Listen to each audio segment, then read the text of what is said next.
it, but today it's all about you owning yourself and your amazingness because I know you have it. You're a human being just like the rest of us. So just put it in it to what you want to get out of it. And today's going to be an awesome day.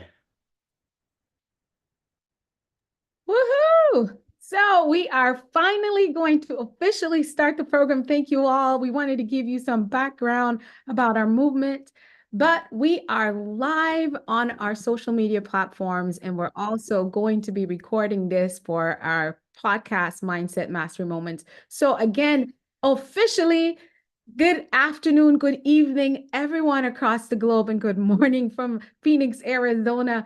I'm Dr. Alisa Whyte with the MM360 team, and our guest live, we're waving at you saying, welcome to Empowering Her Rise. We are super thrilled. Our team has come together at Mindset Mastery 360 Movement to put together this event to uplift women. We built a conversation around women. We've got 6 powerful trending topics that we, our mastery taught leaders from around the globe, will be conversating on. And we have a vibrant audience from our movement and guests that are in the studio with us that will be posing questions possibly to the panelists. And so the hot seat is warming up and it's getting warmer.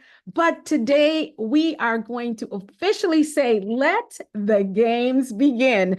I am Dr. Lisa, and I'm going to bring to the platform 2 of my wonderful colleagues here at Mindset Mastery 360 to the spotlight. Deb Halt is our strategic program manager globally. Can we get Deb up to say, wave and say hello to our live audience watching? She's one of our co-hosts today. And then also Dr. Kareem R. Ellis, number 1 breakthrough strategist, our co-founder here at MM360 as well, is one of our co-hosts. So let's see if we got Deb. Did we get Deb in the spotlight? Let's get Deb here. Thank you so much, Trevor.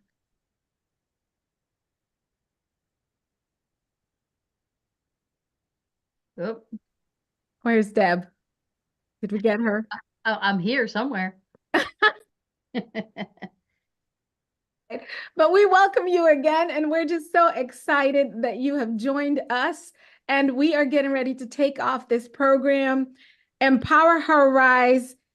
SheRose Lead Empowering Her Rise is a summit that's put together to bring a virtual, vibrant conversation about women in leadership and what's really going on. We've got trending hot topics for you, and we've got a special announcement and launch of the SheRose Lead mission part of Mindset Mastery 360. So today, without further ado, I'm going to bring my brother Hakan to just bring us into a center and a global prayer, if we may, so that we can take this off the road.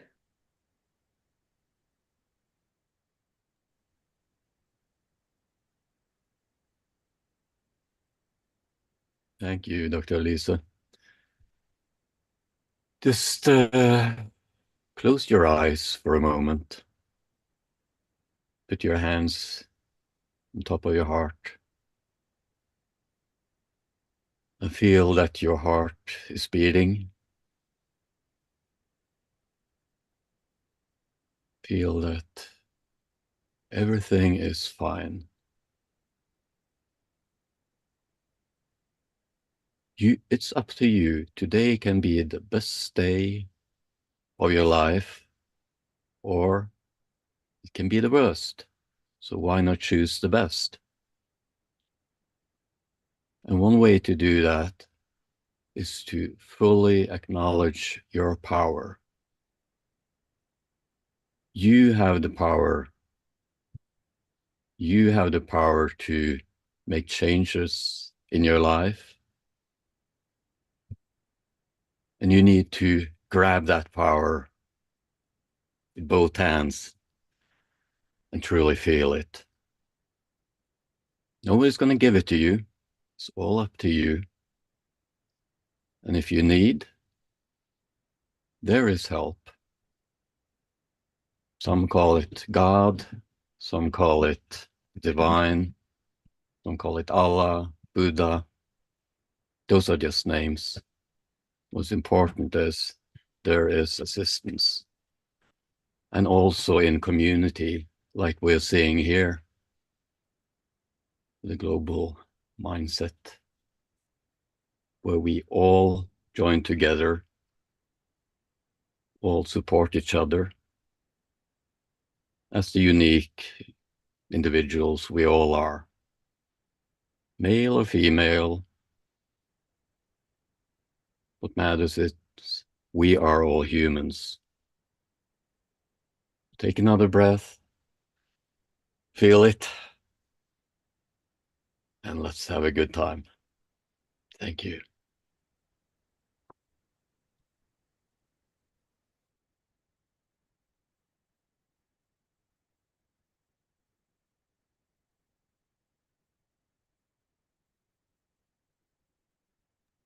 Thank you so much, Akan. It's always so wonderful to have you bring us into center and be in unison as we move together, because we are a body, mind, and soul. We are bringing ourselves in center. So today we've got an exciting lineup for you, and we are about to take off with one very special guest. Today we have a keynote address before we get into the conversation by an outstanding individual. At Mindset Mastery 360, he takes the position as being our co-founder. But that's just the role he serves in this community and in this movement. We are talking about an individual who has traveled all over the world, speaking in boardrooms, speaking in live audiences, speaking to individuals, coaching, training, being a father, being a brother, being a friend, and being a man that uplifts, respects, and cherishes women. Today, we are talking about Dr. Kareem R. Ellis. He is the #1 breakthrough strategist. He's a global thought leader. He is also a 2 times TEDx speaker. He is the creator of the GPS Speakers Academy and the coach and master trainer. He is also the international best-selling author of the blockbuster selling book called GPS, My Success. He has also been serving all across the globe as a servant leader on multiple boards with many organizations, reaching everyone with his message that God has given him. But most importantly, he's here to serve us with a powerful message as we raise women up today. How fast are you designed to go? Ladies and gentlemen, let's give a virtual round of applause for Dr. Kareem R. Ellis. Dr. Kareem, over to you.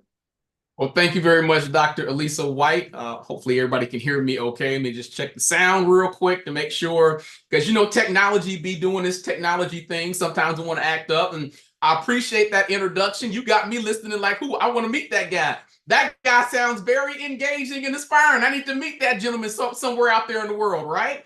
So yeah, so today I want to talk to you real briefly about this particular concept that I think is going to fit nicely into the ebb and flow of why we're all gathered here today as we celebrate the greatness that is called womanhood, right? I want to ask you, just how fast are you designed to go? How fast are you designed to go? It's no shock or surprise for folks that know me. They know that I'm a self-enthused Porsche fanatic. I'm talking about the sports car. And that started back in the 80s, guys. I'm an 80s baby. I'm diehard. I'm self-proclaimed. I think the 80s was one of the greatest generations ever to come forward on the planet Earth. You realize you don't have a lot of issues out of 80s kids, right? We are built tough. We are built to go the distance. Now, in 1984, there was something that happened when I was around the age of 7 that transformed my mind very radically. There was a cartoon that came on the air called Transformers. And some of y'all are still old enough but young enough to remember it. It gave us one of the greatest cartoon heroes of all times. As you can see, my man Optimus Prime. It gave us one of the greatest villains of all time, my man Megatron. And throughout this cartoon series, there was one cartoon character that stole the show for me personally. It was a robot by the name of Jazz. Now, as you can see, I got a small version of him. And the reason why I'm using this small version is because I believe big things usually come in small seed. Somebody's going to catch that a little bit later. Big things usually come in small seed. But at the age of 7, when I saw this toy and I saw that he transformed into a Porsche, I became a Porsche enthusiast. All my life, I kept saying, I want to have a Porsche, I want to have a Porsche, I want to have a Porsche. And it's by God's grace and humor that I've been blessed to work on Porsche number 4 right now. So we're not going to complain about that. But one of the things I love so much about owning this particular type of car is, of course, it's got to be a convertible, right? You can't have a Porsche and it not be a convertible. So for me personally, I love driving around the city with the top down, music cranked up, blasting. Come on, got to put my shades on because I got to look good while I'm doing this, right? And I'm driving around the city taking care of business. Now, on this one particular day, I was out running errands. I had one last errand to finish up. I had to go to my local post office and mail some stuff out. So I remember driving. It was about a good 70-degree day. There was no clouds in the sky. Everything was perfect. As I'm pulling into the parking lot of my local post office, I noticed 3 kids wandering through. Kids had to be around 7, 8, 9 years old. Couldn't have been really, really old, right? I remember parking the car to make sure I didn't hit the kids. I got out the car. I ran inside. I went to go mail some stuff and check out my P.O. box. And by the time I came out 10 minutes later, those 3 kids were now gathered around my sports car. And as I hit my alarm from a distance to let them know I'm about to get in the car, the youngest of the 3 stopped me and said, "Excuse me, sir, is this your car?" I said, "It is." He said, "I love it. It's beautiful." I said, "You got good taste. I like you, young man." He said, "Can I ask you a question?" I said, "What's the question?" He said, "How fast?" And I paused for a second. Let me be clear with you. In life, the quality of the questions you ask will determine the quality of your results. I'm going to say that again. The quality of the questions you ask will determine the quality of the results. See, for some folks right now, the reason why you're not hitting that next level of success, because you're going through life asking all the wrong questions. So we want to be very, very clear and precise about what we ask in this day and age, right? And so I paused for a second. I want to reflect on what he said to me. And so I paired it back to him. You asked how fast. Are you asking how fast the car can go? Or are you asking how fast I've driven the car? Because depending on what you ask, you're going to get a different answer. The young boy stopped for a second and looked at his peers and then looked back at me. And he said, "Well, I guess both. How fast does the car go and how fast have you driven it?" Now, with a smile on my face, I said, "Well, young man, the fastest I've driven this car is 140 miles per hour. And no sooner did I tell them that their mouths dropped wide open, like, oh my God, 140 miles per hour. And unbeknownst to me, a lady pulled into the parking lot in a minivan. She had gotten out and was eavesdropping on our conversation. I didn't even realize she was there. Out of nowhere, when I told them 140 miles per hour, the young lady exploded on me, anger in her voice. Why would you tell these kids something so stupid and so reckless? Why would you tell these kids that it is okay to drive 140 miles per hour? Do you understand how many people you could have put at risk by driving that fast and driving that recklessly? And before I could answer her, she turned around and walked off, went inside the post office. There was that moment of awkward silence, as you can possibly imagine. I mean, you could cut the air with a knife as I'm looking at the kids and the kids is looking at me. And I thought, let me get back to the original conversation. So yes, I drove the vehicle 140 miles per hour. It was late on a Wednesday night. I had a keynote speech in the state of Indiana. And around 11 o'clock, 12 o'clock at night, driving back to Cincinnati with no one on the highway, I picked up to 140 miles per hour. So of course I would never put anybody's life in danger, but I did it under the guise and cusp of safety. But to answer your other question, this car can hit speeds in excess of 75 miles per hour. With that, the kid gave me a high five. They turned around and walked out the parking lot. I got ahead and got inside my car. I got my keys ready to start the ignition. And I paused for a second because I ain't like how she talked to me. So I was going to hang out for a few minutes to give her a taste of my mind. But common sense sat down in the seat and said, "Doc, you got to let her go." And so I start up the car, I pull out of the parking lot, I make a sharp right, and before you know it, 30 seconds later, I'm sitting at the stoplight. And I'm pondering everything that literally just took place with that lady. And I kept asking myself, would her response to me be different if she hung around long enough to understand why I actually drove that car at 140 miles per hour. See, one of the things I've learned is this. I live in Cincinnati, Ohio. And in Cincinnati, Ohio, the streets that surround where I stay at are chock full of 25 and 35 mile per hour streets.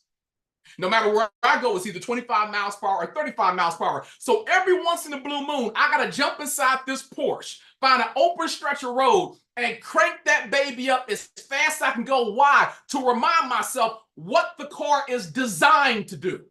The car wasn't designed to go 25 miles per hour. The car wasn't designed to go 35 miles per hour. The car was designed to hit speeds in excess of 175. And if I'm not careful, I can be so used to driving on 25 mile per hour streets and 35 mile per hour streets, I'll forget what the car is designed to do. So that brings me to the cusp of the question. Just how fast are you designed to go? See, I see a lot of people that hang around people in their world, in their atmosphere, that are used to driving 25 miles per hour. They're used to going 35 miles per hour. And the more you hang around these types of people, you'll forget not how fast you can go, you'll forget how fast you're designed to go. So what I want to do is I want to give you 3 ways in this season you can pick up speed and go faster.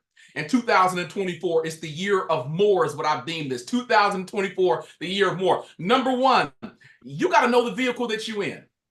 Like with my Porsches, S's on the end, meaning more than one, I'm familiar with the schematics. I'm familiar with the gas mileage. I'm familiar with everything about those vehicles. Incidentally, my cars are stick shifts. You know, so that way people can't ask to borrow my car because you got to know how to drive that forbidden stick shift, right? Yeah, but I know everything about the vehicle. Why? Because if I want to be a skilled driver, I got to know the vehicle. So here's the question. If the analogy of the vehicle equals you, that means you are the vehicle. You are the car, right? Wherever that car represents to you. How well do you know the vehicle? One of the reasons why I picked up speed, because I know my gift, I know my talent, I know my education, I know the right environment I'm supposed to be in. Like, I know so much about the vehicle known as Dr. Kareem Ray Ellis, it's damn near impossible for me not to pick up speed because I know my vehicle in and out. I know what fuel it takes. I know when the oil change is due. I know when the tune-ups are ready. I know everything about the car. Why? The more I know about the vehicle, the better I become as a driver. So number 1, I got to know the vehicle. Number 2, I got to be able to test drive that vehicle under different conditions. Now this is a side note because I don't know how many Porsche enthusiasts we got on here, but the one thing I can say about Porsche, the one thing I can say about Lamborghini, the one thing I can say about Ferrari and any other deemed quote-unquote supercar or sports car, you don't see commercials advertising those cars on regular TV. So I can turn the TV on right now. I can see a Ford commercial. I can see a Honda commercial. I can see a Toyota commercial. All the organizations I've ever spoken for, right? But the issue is, since there's no commercials really to promote a Porsche, Porsches get sold based on perceived value. Side note, what's your perceived value in this season, right? The higher your perceived value, the more valuable you come across to the world. That's just a side note. That's not a teachable. That's just me throwing something out there in real time, right? But when I say test drive the vehicle under different conditions, you know, Porsche is all about promoting excellency. So before they put that vehicle on the assembly line to put it together and put it out there in the showplace on the marketplace to sell those vehicles, one of the things they do with that car is they take that car and they test it under different conditions. So they'll rev that Porsche up to 100 miles per hour in snow and ice to see how it handles. They'll rev that Porsche up to 100 miles per hour under rain and fog to see how it handles. They'll rev that Porsche up to 100 miles per hour on rock and gravel to see how it handles. And the reason being is they want to test drive the vehicle to make sure it handles properly before the vehicle is put out on the market for people to invest in it. If you want to pick up speed in this season, one of the things you absolutely have to do is be able to drive your vehicle under different conditions, right? I remember a few years back, we came through COVID, and we know that COVID back in 2020 changed the landscape of the entire globe. It wasn't just cities that was affected. It wasn't just states that was affected, because I know we got people on this thing today that's global. The whole world was affected by COVID global shutdowns, right? But what I realized is people who knew how to pick up steam in that down spike were individuals that knew how to drive and maintain their vehicle. Why? They're used to test driving their gift, their talent, their education, their expertise in different types of terrain. So number two, if I want to go faster in the season, I got to be able to test drive my vehicle under different conditions. It's not always going to be sunny outside. It's not always going to be bright outside. And then last but not least, I want to encourage you to make sure that you're on the right racetrack. Now, I know we got some folks under the sound of my voice that are NASCAR fans, right? I'm talking NASCAR racetrack. Now, again, I'm not the biggest NASCAR fan, but from the NASCAR events that I have watched, one thing that has always stood out, the cars on the racetrack all kind of look the same. Don't get me wrong, the colors may be different. They may have different investor logos and advertising on there, but far and wide, the make and model of the cars pretty much all fit under a certain level of dynamics. I mean, facts about it. If you were to go to a NASCAR race and look out there before they say on your mark, get set, go, start your engine, and you look out and notice there's a semi-truck on the semi-truck trailer on the racetrack, there's a motorcycle on the racetrack, there's a dune buggy on the racetrack, you would scratch your head and think something is wrong because you got a mixture of different vehicles that don't make sense on the racetrack. Yeah, why am I telling this to you? Because for a lot of us, we don't look to our right, look to our left, look in front of us, look behind us to see who's actually on the same racetrack as us in the season. As a speaker, I currently start my fee out at $20,000 for an hour speaking engagement. So if I want to measure my success, I want to make sure I'm on the racetrack with people that's in league, in line with what I'm doing right now. The problem with most of us, we don't care about who's on the racetrack, and so we find ourselves selling ourselves short. Why? Because you can only better your best when you're hanging around like-minded people. As Jim Rohn said, your life will measure that of the 5 people you hang with the most, right? Before I bring this thing to a close, let's do a quick recap. Number one, I encourage you to know the vehicle that you're in this season. It's your job to know that vehicle intimately in and out. Know your strengths, know your weaknesses. Number two, learn how to master driving the vehicle called you under a multitude of different conditions. Because Murphy's Law says that which can go wrong will go wrong at the one inopportune moment in time. And when it does, I don't want you to have to pull off to the side because you can't handle the terrain, right? And then last but not least, I want you to do a check on a regular basis and see who's on the racetrack with you. Why? Because the people on the racetrack are designed to help you pull out your measure of greatness.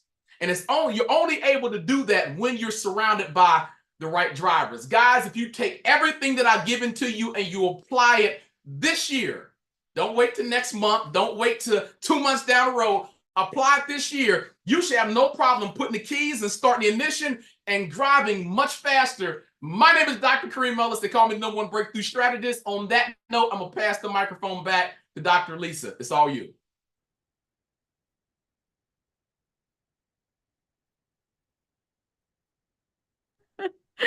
Thank you so much, Dr. Kareem. I love it. As Dr. Kareem said, just when you need the microphone to start working, it doesn't. Dr. Kareem, thank you for such a powerful message.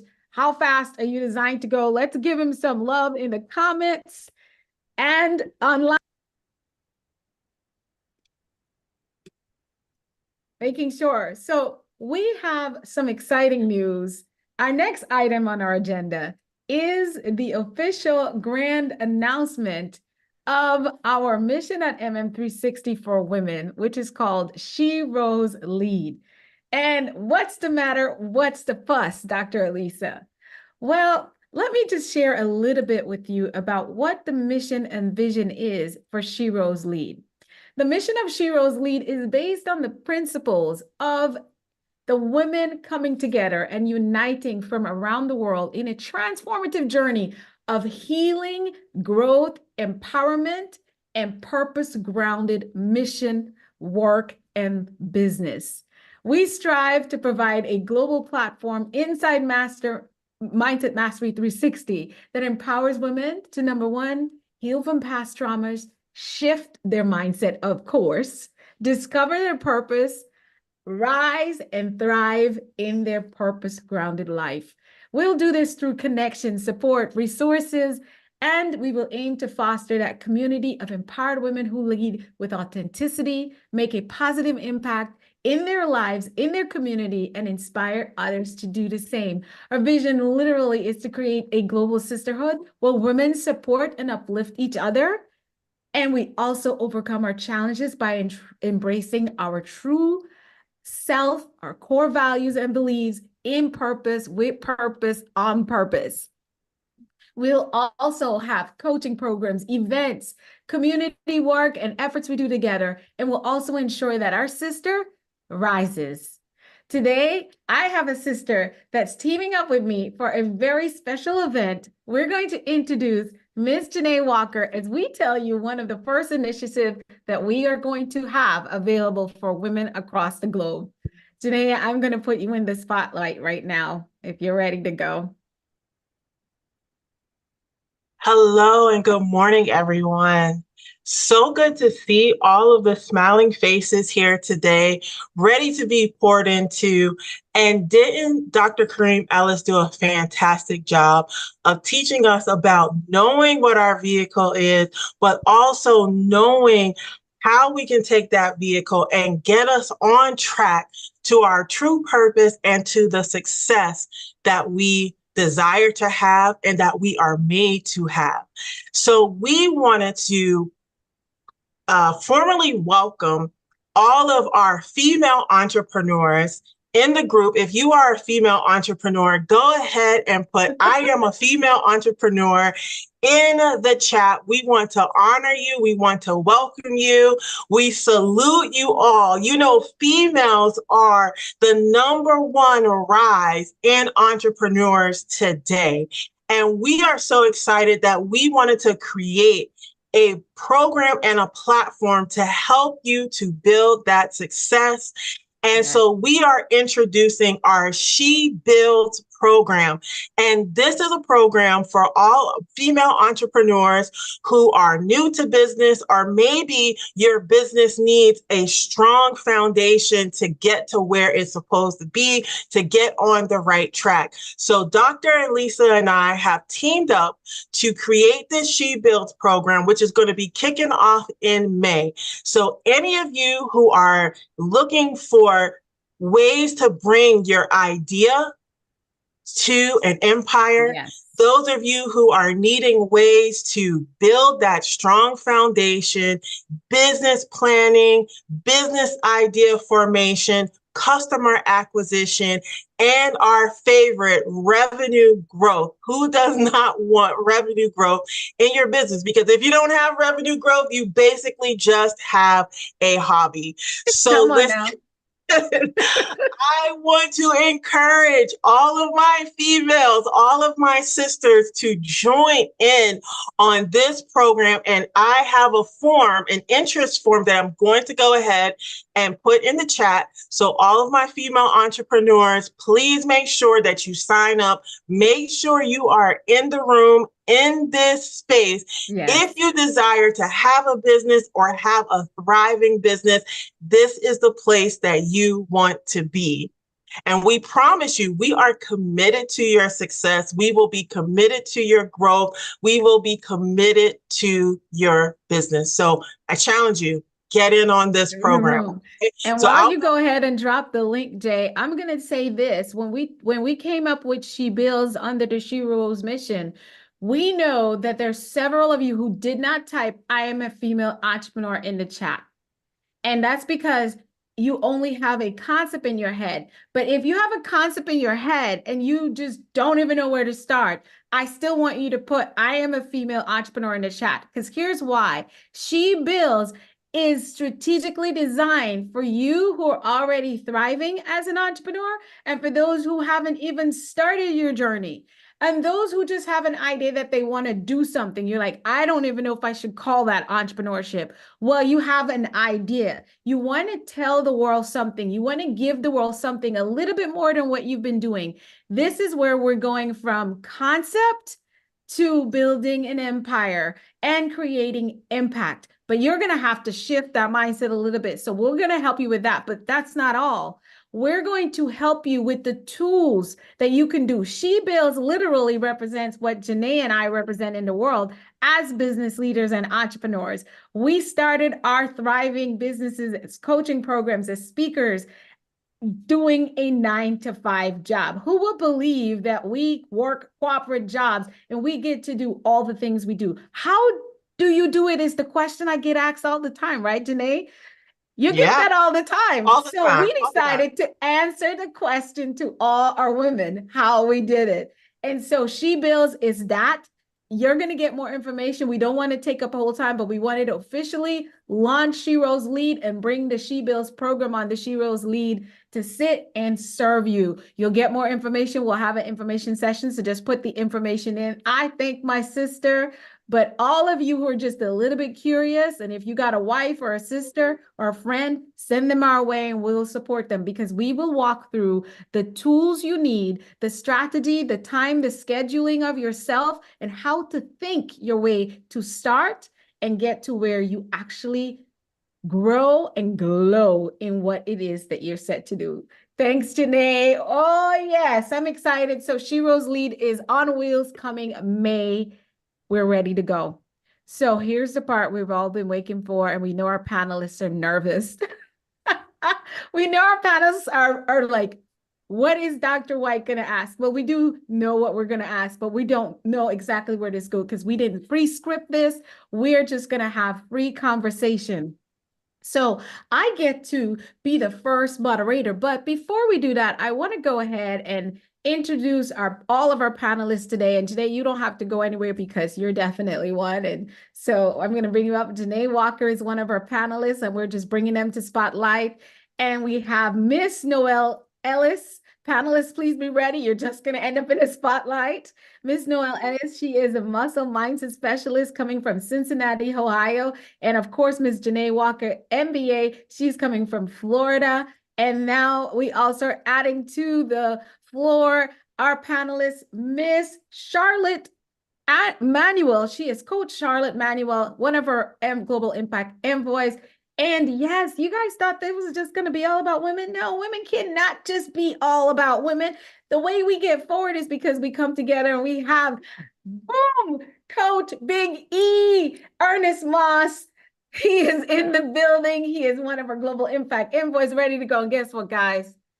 It's his birthday. We'll talk about that in a bit. Happy birthday, Coach. You thought we forgot. No, we didn't. The party's coming at the end of this. And then, of course, we have our beautiful Dr. Slava Al-Nabusi coming all the way from New Hampshire and originally from Saudi Arabia as a Palestinian, Jordanian, global female leader. And she knows I'm going to stumble. I'm like, make sure I got the countries right. And then we have all the way from Norway, our Global Impact envoy and core team leader, Hakan Yuland. We're so happy to have you. And here comes our very own Deborah Holt, the CEO of Co-Trainings and our administrator here in Global Strategic Leadership. Adding to the spotlight, we've got Trevor Holt. He is also Coach Trevor Holt. He is a global thought leader. We're so proud of this young man. Who else do we have in here? Come on, Trevor, help me. My hands are getting tired. My voice is getting tired. We've got Dr. Marilyn Wiley. She is from the great state of Arizona. We're ready to have Dr. Marilyn show up in here. And then coming from the beautiful island of Barbados, Dr. Anastasia Lewis, one of her Global Impact envoy. I tell you guys, we're from all over the world. And also we have, again, one of our Global Impact envoys. Woo! Agata, she's not ready.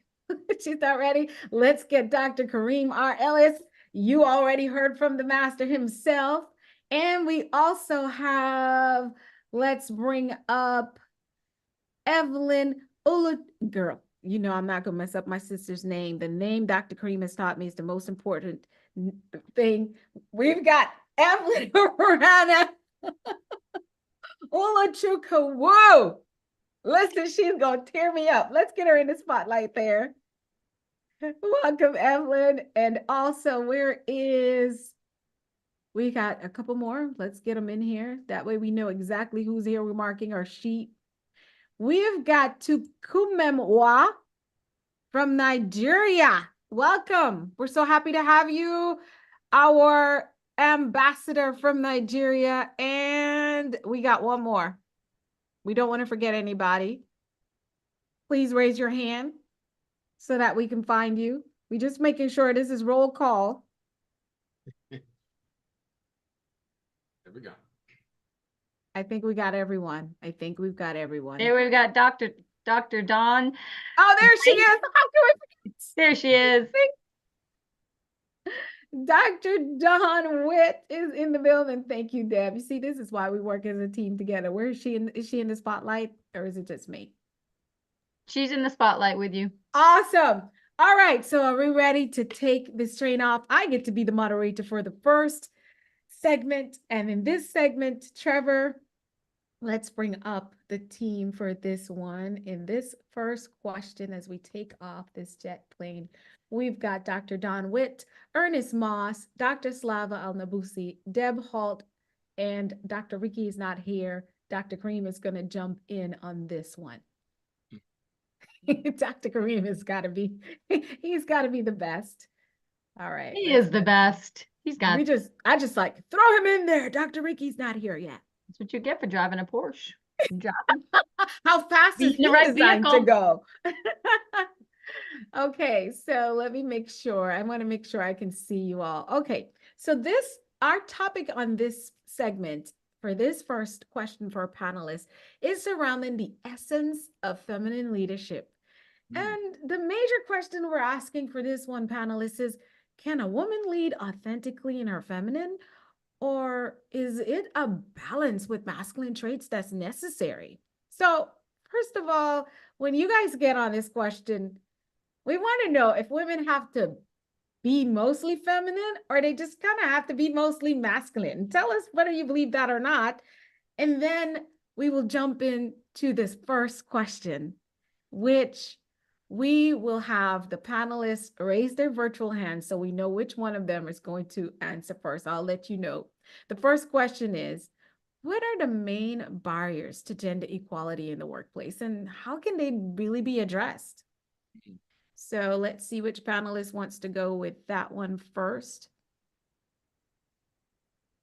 Do we have anybody or do I have to pick someone? Yeah, I can. Deb was like, I work for no one. I am the boss. Dr. No, Deb, are you going to take first jump?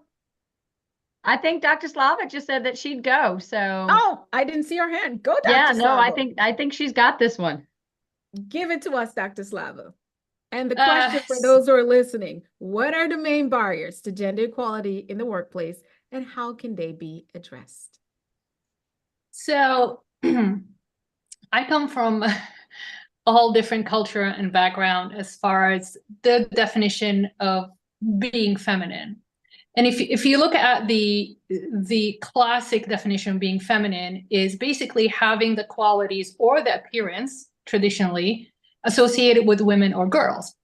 So that defines what we call the gender. So I employ about 30 team members. 3 of the 30 are males and the rest is females. But that's the nature of dentistry. Dentistry really attracts the females because we do have the characteristics and to care for people. I'm not saying men don't care for people, but I stumbled on this article that went through with 93 women from Eastern and Western Europe and asked them what would be the traditional or the egalitarian definition of gender role and the belief of gender role. And all of them unanimously agreed that there are certain characteristics with women, Eastern European, the traditional one, and Western European, which is more libertarian, that really helps us take care of people. And that's why, going back to dentistry attracts mostly females because we do have the sense of patience. We do have the sense of compassion. We do have the sense of empathy. We do have qualities that will take care of people, and that's why we are most through history. We are the caregiver of our children, because we have these emotions that we can channel in order to produce care for the people that, you know, dependent on us. So to answer your question, when I hire, you know, I have a male who was a Marine for 8 years. I have another male who was an oral surgeon assistant for like 10 years. And then, of course, my husband, who's a co-CEO, comes from the semiconductor industry. So these are the 3 guys out of 30 women that ranges the ages from like 18 up to 57 years. And it's very fascinating. In our office, it's almost like we have that, you know, professional observational data model that we can see the difference between how my male team members reacts towards things and how my female members react towards the same thing. So I don't like to, gender equality is very, very important in order to give everybody the opportunity as humans to perform and to produce and to apply themselves, for sure. But at the same time, we cannot deny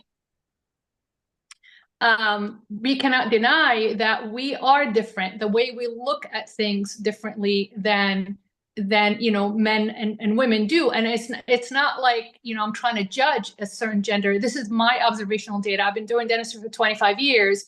I have observational data coming from male-female patients, and I have observational data coming from male-female team members. So honestly, the best thing that I can give you is look at everybody as a human being, first and foremost. And I do hire on personality style, not on skills. I do train on skills, but when I hire for personalities, regardless what the gender is. So, and in order to lead in that model, you have to be mastering a mindset that this person that you're hiring is a human, and you got to look beyond gender, look at personality first, then train on skills. But that's what has been very successful for me. And I learned that years ago, a decade ago almost, with our you know, practice coach and my life coach too. And it has been very, very rewarding, and it has been very, very successful, you know, creating leaders within the team that we also have. Because when you look beyond the gender and you focus on the humanity characteristic and humanity property, you know, you override that feminine definition, the classical feminine definition, that there has to be a certain properties or certain characteristic for every woman, every girl. This time and age, it doesn't really matter anymore. You have to look at it as human. And if you look at the definition of human, and I wrote it down from Latin, humanus, it means man, earth. In the Germanic, man is equal to person. So when you break it down, the bottom line, you are the person of earth, okay? Now, unfortunately, history and culture and beliefs and religion, and I'm not trying to stigmatize religion, organized religion, it started because of benefits and stuff. They put us in a different ranks, male and female. You can do this, I can't do that. I can do this, I can't do that. One of the challenges that we have with the female team members, they're constantly comparing themselves to the males. Why are they not reacting that way? Why are they approaching this way? You cannot deny there is a biochemical differences between a male and a female. That's God's given. We are made in a different equipment. We are made in different chemistry. I've been a preventative diagnostic profession for 25 years. There is a difference for sure. But where are we similar is how you nourish that qualities that you have, like, you know, setting up a mindset, setting up goals, how you're going to approach things, why you're approaching things, and breaking things down. The mental processes and the psychological process, that is your quality, has nothing to do with your biochemistry. So I hope that makes sense for everybody, but I would like it, one of the secret of our success. And because of that, like even when somebody, you know, leaves our organization, we get bombarded, people just sending people to work there because of the culture that we created with that equality and just the understanding. And I teach my team that look beyond it, even when they have a very challenging patients in the chair. I tell them just look beyond that. They're just human. Look beyond, oh no, he's an old man. He's very grumpy. He's a guy and I feel uncomfortable. No, just look at them as humans. So awesome. Wow. So listen, if you guys didn't get it, she taught us some things, because the whole human thing, I am sitting here thinking, I knew it, because all the time the Bible say, if a man think, okay, so we get it. So you guys, that is a whole lesson. Thank you so much, Dr. Slava. So going over to our next question, we want to make sure that everybody gets an opportunity. So I'm asking all, making sure that you add value and we get in and get out as quickly as possible so that we do have the opportunity. So anybody else had anything else they wanted to add to that briefly? She did such a fine job covering it all on that question about whether, when it comes to balancing the woman and the man, it's really person to person. And I believe that, in my personal belief, I say we both possess masculine and feminine energy, and it will rise based on what our call to action is in the moment. And so we all can nurture and we all can be strategic, and there's no limitation. And Dr. Slava, you highlighted that very well. So the next question that we have for our panelists, and we probably want to hear this from our men, so I'm not just going to pick anyone, is how can men really support women in their role and in their leadership role in the work environment? Like, do we need you guys? The question is yes, but how can you all do that better than it's been done already? How can men encourage? I'm gonna let Coach E jump in here on this one. I'm gonna let Coach E jump in. It's the birthday celebration. I'm gonna let him hop in. Becoming I appreciate allies that. in the Happy journey. birthday to you, Coach. Yes, thank you. I'm 38 again. Oh, stop it. 38 plus tax, shipping, and handling. Right. For annually for a decade now. But I love the topic, and I do feel that men accepting women for who they are, because here's what I'm hearing, and Dr. Slava mentioned this also, is that everyone is unique. See, we were taught through school, here's one test for everybody, and you have to pass it. And we're cookie cutter into society. So what I mean by that is we use a cookie cutter approach when we sit back and say whether or not someone is a leader, whether they're a follower, and every great leader has been a great follower. So you can't separate those two, but we judge when we shouldn't judge. And we judge based on appearance, based on sex and gender and things of that nature. But as men come into understanding that she's better than me at this. So I'm speaking from my experience. I'm a married man, a girl dad, and they're bosses. Like it, and they boss me. And I love it, but they're still feminine. They're sweet as could be, but they have grit. And what I've learned is me accepting that instead of these gender roles that I don't agree with at all. Most of the managers I've ever had have been women, and they've been great. So me coming into understanding that she has more than just what society has cookie cutted her to be. She has more to offer. And once we as men understand that, then that union of marriage, that union of partnership would just allow us to climb so much more. So I do believe that men are critical in this, but I love the fact that women are taking the lead more and more each day. Dr. Alisa, Deb, it's a ton of great women. And I'm enjoying the movement because it's a beautiful thing, and you all have so much to offer. And the sooner we men understand that, the better we'll be as a community and as an overall society. I got to jump in and tag him on this one because Coach E laid it all the way out. The only thing I want to do is see if I can sprinkle a little bit of flavor on it. One of my favorite speakers in the whole wide world. You know, God bless him. You know, the late great Miles Monroe. And Miles said, if you don't know the reason for a thing, if you don't know the reason why a thing exists, there's a 99.9% chance you'll somehow find yourself abusing it. I'm gonna say it again. If you don't know the reason for a thing, if you don't know the reason why a thing exists, there's a 99.9% chance you'll somehow find yourself abusing it. And so I think what happens with a lot of men, because we've had such a male-dominated society for so long, the rules have been created to benefit and favor men. It is very hard for men to jump into transition mode and understand women in the workplace, women in entrepreneurship, and women's value all across the planet. Now, one thing I'll say before I land my plane and pass the mic back to the mod, I'll throw out there very, very quickly. There's a difference between a lion and a lioness. I'm gonna say that again. There's a difference between a lion and a lioness. I've told people on stages across the globe that a lioness is known as one of the world's greatest hunters, or assassins, if you will. A lioness does not need a male lion to help it hunt. I've never seen a lion say, oh, I can't go out on a hunt because Big Daddy ain't here.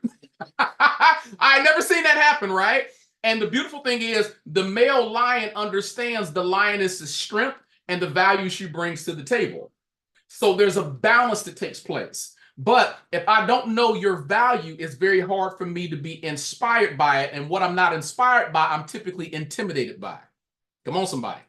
Right? We got a lot of lionesses out there in this day and age that are intimidating a lot of people because they don't understand the reason for them or the value. So I think with men, that balance shifts when we get to a point where we understand better and understand the nature and the roles and the value we create moving unified together versus doing it individually. I'll pass that mic back to Dr. Lisa.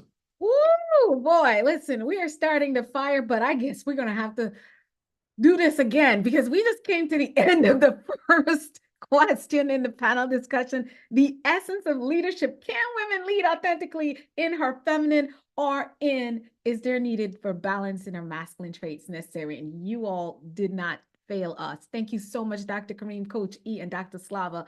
Eloquently well done. At this time, I get to pass the microphone to our next co-host and moderator for this segment for the next question for our panelists. Dr. Kareem R. Ellis, over to you. You're muted, Doc. I hate that. Like me and Zoom gonna have a conversation about this one day. Like I'm tired of getting ramped up and then hitting this vocal brick wall. So right, I'll see if I can take care of you on that part as far as the muting, even though I didn't wear my turtleneck today. I got you. So someone helping me by bringing the panelists in for this because I don't want to try to multitask. They're all here. They're all here, so they know themselves. So jump in. For this one, I know we have Ernest, Evelyn, Hakan, Trevor, and Sename, who's not here. Okay. Can we bring the two that from the last panel discussion back who didn't get a chance to respond? Because we had two people from the last panel. Well, Deb's here, but we had another young lady that didn't get a chance to respond. Can we bring her back on this one real quick? There she is, Dr. Don. I said, where's she hiding at? There she is right there. All right, so for part two, and again, we're asking everybody to keep your questions concise. That way everyone gets a chance to give us their value. Part two of this is all about tech and beyond. Tech and beyond. This is all about unveiling the untapped potential of women in non-traditional career paths. And I got a question, I think, about tradition at this point in time, because the way the globe is set up and how things have changed so quickly, I'm not sure what traditional is at this point in time because things have shifted so much.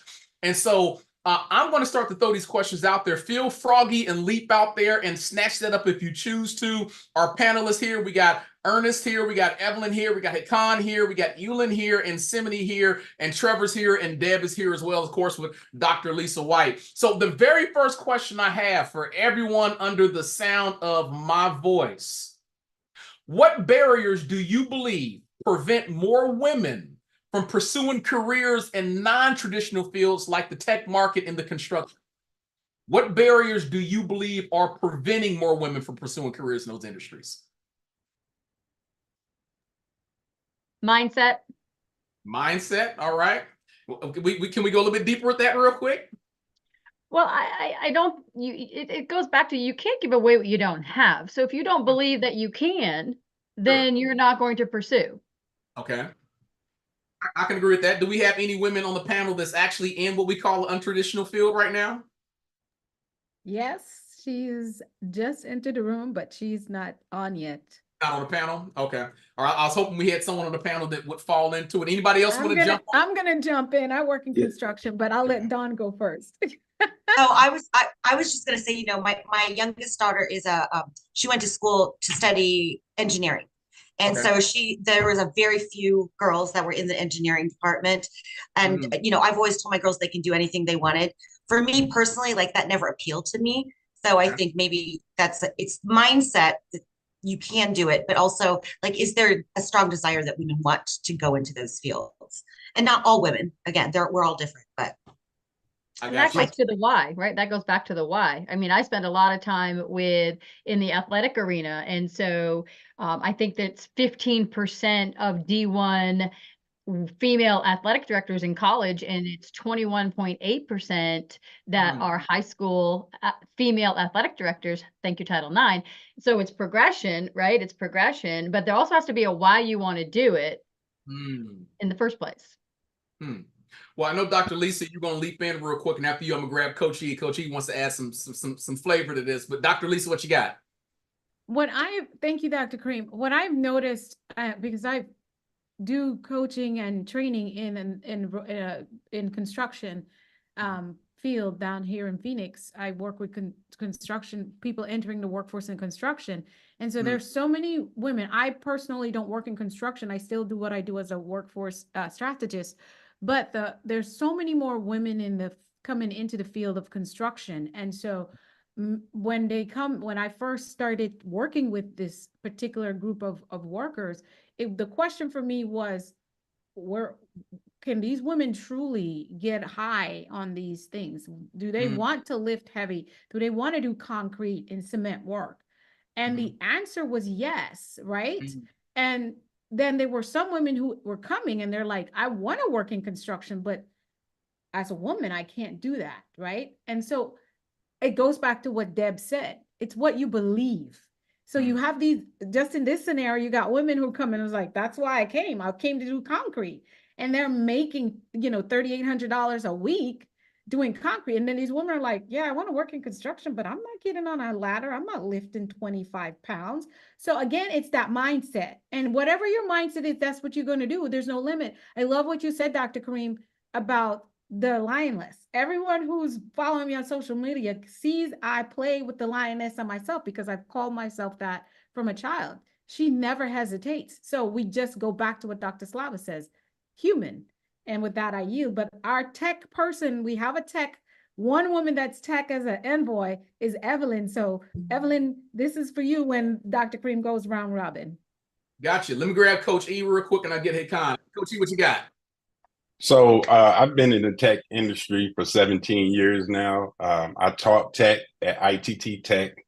I've been in corporate America with all IT jobs, and it's about 30% women that's in IT right now, in tech, and actually 26.7%.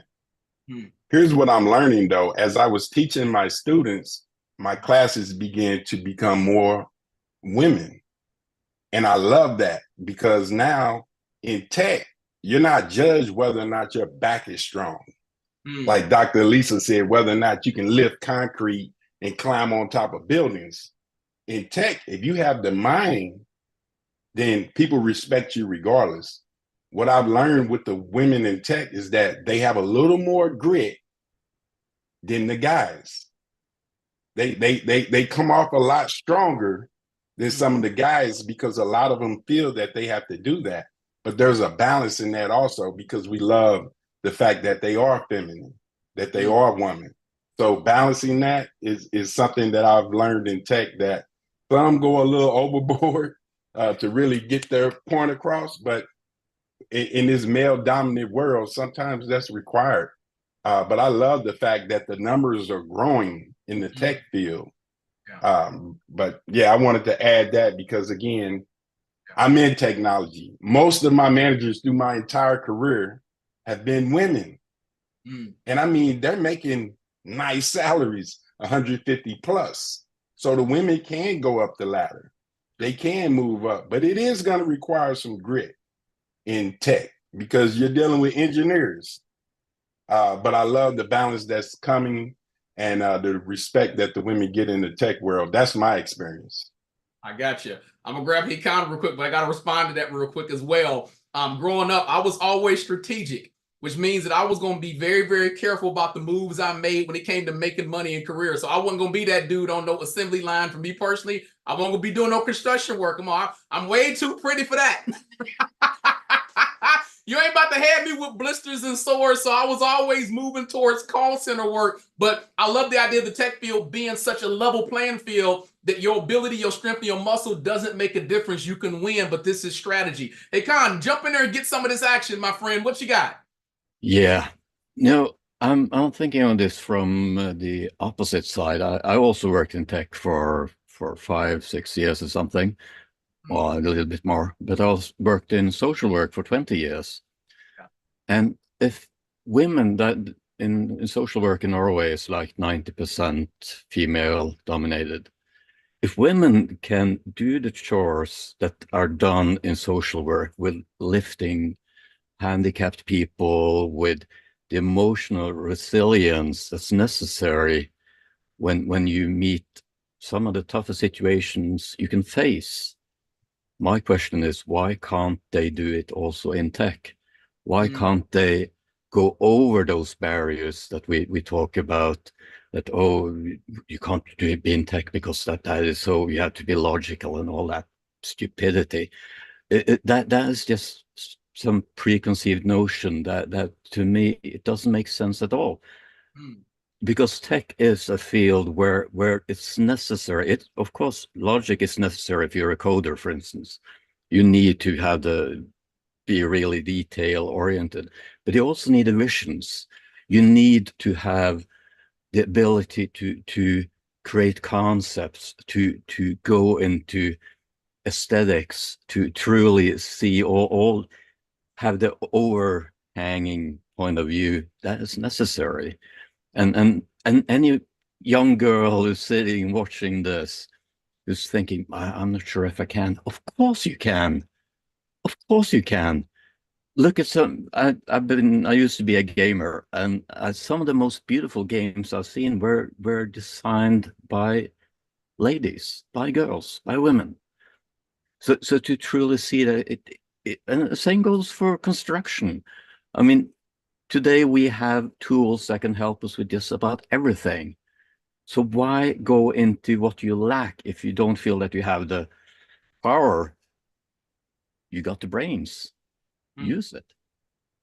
I love it. I love it. So I wanna shift directions real quick, and before I do that, on a different question, I believe what Hakan said is wonderful, and one of the reasons why I think so is I've learned in life it's hard to be a thing if you can't see a thing. I'm gonna say that again. It's hard to be a thing if you can't see a thing. So for me, growing up being a man of color, it was super important for me to see successful people that look like me, right? Because it was easier for me to be successful in the field of my choosing, knowing there's other people out there that can do it. I feel the same way when it comes to some of the dynamic women I've come across in this journey that we call life, right? Super important for them to be able to put that success out there, not from a braggadocious spot, but to inspire other women to know, hey, the good fight has started. Let's keep on pushing and keep getting dynamic results. I want to ask a different question, and this question is for anyone that wants to leap in again.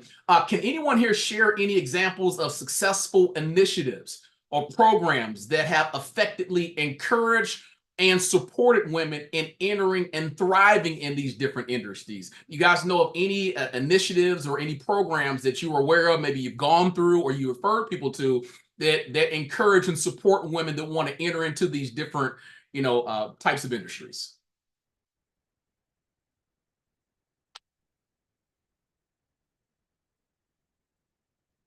No? Nothing? Do any of you guys have coaching programs that do that? I know Dr. Lisa has a coaching program that kind of gears people towards that. Anybody even have a coaching program like that? Or Dr. Cream, can you repeat the question? I'm sorry, I was responding. Sorry. Yeah. The question was, I'm trying to see if anyone here has any types of examples of success initiatives or programs that have effectively encouraged and supported women in entering and thriving in these different industries. So for someone that says, I want to go into tech, but I don't know where to start it. Does anyone have like a program or anything that they've either done or they can refer people over to that gets them in go mode? Go ahead, Deb. So I'm fortunate that I've got a couple of programs with our core trainings, and one of them, we do a student-to-student mentoring program, and it's not necessarily geared strictly towards women, although we do work with private high schools that are women, are all female, but it's upperclassmen mentoring the incoming class. And so when we do this, typically it's a 60-40. So we have about 60% of those that sign up to be part of are females, are women who want to serve, who want to mentor, who want to put themselves out there. And I also have a very specific workshop that is designed learning to lead, and then leadership for ladies, or leadership for women, that we specifically focus on what leadership is and what it's not, and everything that goes along with that, that's specifically designed for women in our programming. I love it. Dr. Lisa, you gonna jump in also, or? I want to hear from Janaea. She had something in the chat. Go ahead, Janaea.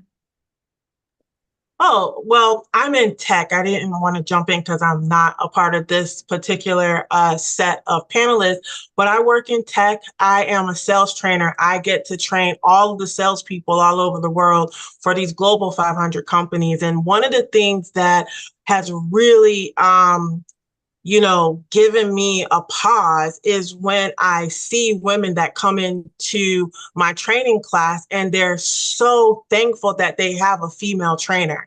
And just like Dr. Kareem said, if you can't see it, you can't believe it for yourself, right? And so one of the things that's really important for us to do is to continue to network and to continue to give people the space to shine. So that way, not just for them to shine, but so that the people coming up can see that. And I think that's what we need more of. We just had Women's History Month, and sometimes we keep hearing about the same women over and over and over again. I'm a proponent for learning about women's history, but I'm more of a proponent about learning about women in our present, because that's what's really going to shape the children. That's really what's going to shape the future of these industries that we're trying to bring more people in. There's a lot of people that don't even know I work in tech industry now for the last two years as a sales trainer, and I'm touching all of these big companies out there, but no one knows that because we continue to harp on, okay, what's in our history, and I'm all a proponent for that. However, we need to start highlighting some of the people that are doing things right now. And what I was saying in the chat about, some of the women's leadership programs that are out there in some of these colleges, I was fortunate enough that I was given a full scholarship to FAU in women's leadership, just based off of the struggles that I shared. As a female in corporate America, somebody saw my story and decided that they were going to pay for me to shape my experience. And it was because somebody did that allowed me to get into the role that I'm in today. So we have to remind ourselves to let's look at the people that are doing great things now. What can we do to springboard these people into visibility so that way the people can see and then the people can believe? So I just wanted to add that. Thanks, Dr. Lisa. I ain't got to say nothing. We got the woman. It's almost the end of Women's History Month, right? And y'all came on here just setting everything ablaze. There's something that Janae said, I think this critical, and I'm all for history and studying from the greats from yesteryear, but you guys can see I'm holding an acorn seed, right? And this seed will only grow and manifest and turn into that mighty oak tree if it's planted in the right soil, the right environment. The problem I have with history is a lot of times the soil that tries that they grew up and create their greatness in has changed dramatically from where we are right now. So I can learn from them, but a lot of the lessons may not apply in this current environment. So I agree with Janai on saying that we need more of our female champions to step up. right? So we can understand what's the secret sauce that made them successful, so I can duplicate the same thing and get greater, if not equal results. So I got one last set of questions I'm going to ask before we go ahead and pass the mic to the next mod team that's going to step up. And this question again is for anybody who wants to jump in there. I would love to get folks in here that have not spoken yet, because we want to know who you are. We want to know what value drives you, right? Yeah. We have Evelyn on tech. Yeah. She's a tech lady. She's literally working in tech. That's what she does. Oh, we good then. Yes. We can't lose. All right. All right. So Okay. how can organizations and educational institutions better promote diversity and inclusion to attract and retain female talent and non-traditional career paths? How can organizations and educational institutions better promote diversity and inclusion to attract and retain female talent and non-traditional career paths? Evelyn, you know that one's you. All right. Can I go first? Yes, you are it. Yep. So yeah, there's been a whole lot of things going on in my mind, and yeah, I'm always the last to speak. It's something I'm working on really. But now I will tell you what. Now, when it comes to promoting tech and promoting women in tech and stuff like that, now I am a Black woman from Nigeria. I live in Nigeria, so yeah, we in our own case we face multiple layers of discrimination and a lot of things. Our tech industry is not as developed as what you have in the US. So yeah, women in tech back here in Nigeria, we still have a whole long way to go. And yeah, talking about organizations, I will tell you that there's a whole lot of lip service I have experienced as a person when it comes to women in tech. I'll tell you this example. I was on a panel one day, and fortunately, my husband and I work in the same industry, and most of the time, okay, in that particular panel, they were like, you did this, you did that, did your husband? And I'm like, my husband, what? So now you have to prove that whatever you do, yeah, now you have to prove that whatever you do, it's actually your work, it's actually your brainchild. And as a person, I've seen this happen in so many layers. I first wrote my first Microsoft certificate, my first MCP, Microsoft Certified Professional exam in 2010. And since then, yeah, I can tell you that it's actually been a roller coaster. A lot of people asked me, at some point I had to change my name, and here's what it is. I had a first name and a last name, which were both male names, and everywhere I went, I had to tell people that BC Haruna is actually a woman, because people just look at the name and they just assume if she's doing tech and this is the name, it had to be a man. And then when I eventually put a face to that name, I have to go a long way convincing them that this face actually belongs to the name. Because when we see most of these things we do, it's just assumed that the face behind that name had to be a male face. I did designs for a couple of years, and the major thing, oh, it looks beautiful, I love this, and who is the designer? And they say, oh, the colors are feminine colors. I'm like, what? Now, what colors are feminine colors and which colors are masculine colors? I've also had this one where someone said, oh, with the way your nails look, how are we sure you can do that? How are your keyboard skills? I'm particularly interested in your keyboard skills. Your fingernails don't look like a lot. And then now, these are some of the things that you have to face as a woman. I always go with a black polish on my nails, and I don't expect any organization. I don't need to explain why I have to polish my nails. I mean, if a man goes with a polish on his nails, I think you should just give him the liberty of what he wants to do. So yeah, I can tell you one thing, that when it comes to the African context, there's a whole lot of lip service when it comes to dealing with women, particularly in tech. I can't speak from the other male-driven careers, but I can tell you particularly that when it comes to women, we have all these layers of discrimination we have to face. You have to prove to them that you can do this, you can do that, and even when they see the evidence of what you can do, you still have to go the extra mile. I personally love working with women. I believe I love the energy women bring. I love women teams, and when the Scrum Master is a woman, it's another very interesting thing. But I'll tell you what, if you meet a a female scrum master and she tells you the things she has to go through dealing with her team of developers, then you will know that it's not funny being a woman and being a scrum master. But yes, we do it. Now I'll tell you this final one, and I'm speaking really fast to save the time. Last month, sorry, let me just go this time. Last month I was okay. Dr. Karim?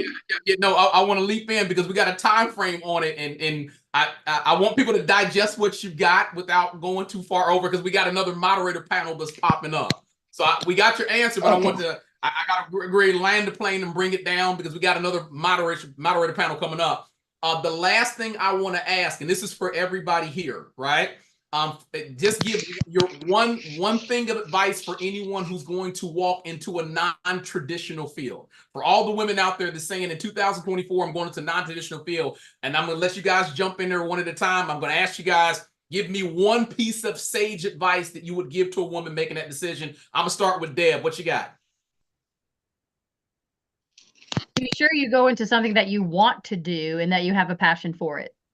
Okay. All right. Coach E, the birthday guy, what you got? Love what you do and realize that you're unique. And as long as you put forth that energy, then great things will happen. I promise. I got you. Dr. Don, how about you? If you love what you do, believe in yourself, and you can achieve anything you want. Okay. Hawk, how about you? Okay. If you start by seeing the limits, then it becomes a self-fulfilling prophecy. If instead you see the possibilities, then you got it. I got you. Trevor, how about you? Yeah, I would say the key word is traditional. A lot of times when you're traditional, there's a certain perception of what's supposed to happen, who you're supposed to be. But I would say when you're becoming that next best version of yourself, when you're pursuing entrepreneurship, and no matter if you're a man or woman, a lot of times, and especially in leadership, entrepreneurship, you'll get caught crazy, you get caught weird, you get called this, you caught that. But just know you're not weird, you're not crazy, you're just first. And when you're first, you set a different standard. You raise standards, you shift perspectives, you change momentums, you change thought processes, which change into action. And you're not crazy, you're not last, not last. Being first, you're last. That's Ricky Bobby. That's a whole nother subject. But you're not weird, you're not crazy, you're just first, and you have to be first because you let that standard, and then standards are supposed to rise even higher. So when you're going at it, you're just first, and you lay the standards for the rest coming after you. All right. And Janai, how about you? I would say the biggest thing is to close that gap of disbelief is to always study your craft, have a growth mindset. The more you learn, the more you believe in yourself, the more that you grow in confidence. And the more you grow in confidence, you grow in confidence. Gotcha. Did I catch everybody and leave anybody out, did I? Sounds good. All right. We're going to land the plane on this portion of the moderation. I'm going to get ready to line it up for Deb that's going to go into mod talk number 3. Deb, floor is yours. All right. Are you guys full yet? I hope not, because there's more. And so I'm going to ask, Trevor didn't get to share all that much on the last panel, so I'm going to ask Trevor to stay on. And then if somebody could help me out and make sure that I have Janaea, you stay, please. Janaya, you stay, please. And Dr. Kareem, you're staying. Dawn, you're staying. And then if we can bring in, Dr. Slavish is there. So somebody's on this. I love you all for getting this done for me. So we're going to shift gears and we're going to keep this momentum. And the question for this particular panel that is the overall umbrella, and then we can bob and weave through some of these questions if we feel like some of them are a little redundant. But bridging the gap.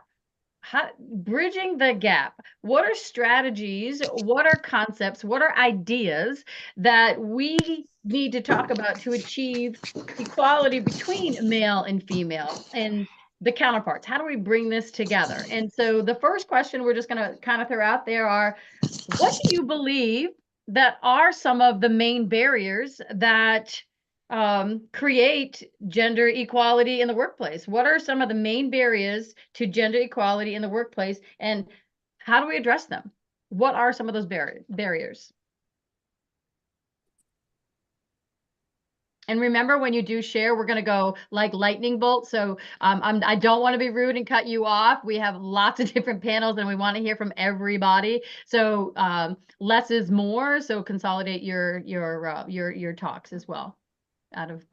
I'd like to jump in on that because I think there's a theme here that I've heard today, and it is about seeing the person, not the gender. And so I think I just wrote an article about leadership, and it was about the ingredients I think that make a good leader, whether you're female or male. But it's sawubona, which means I see you, I value you, you're important to me.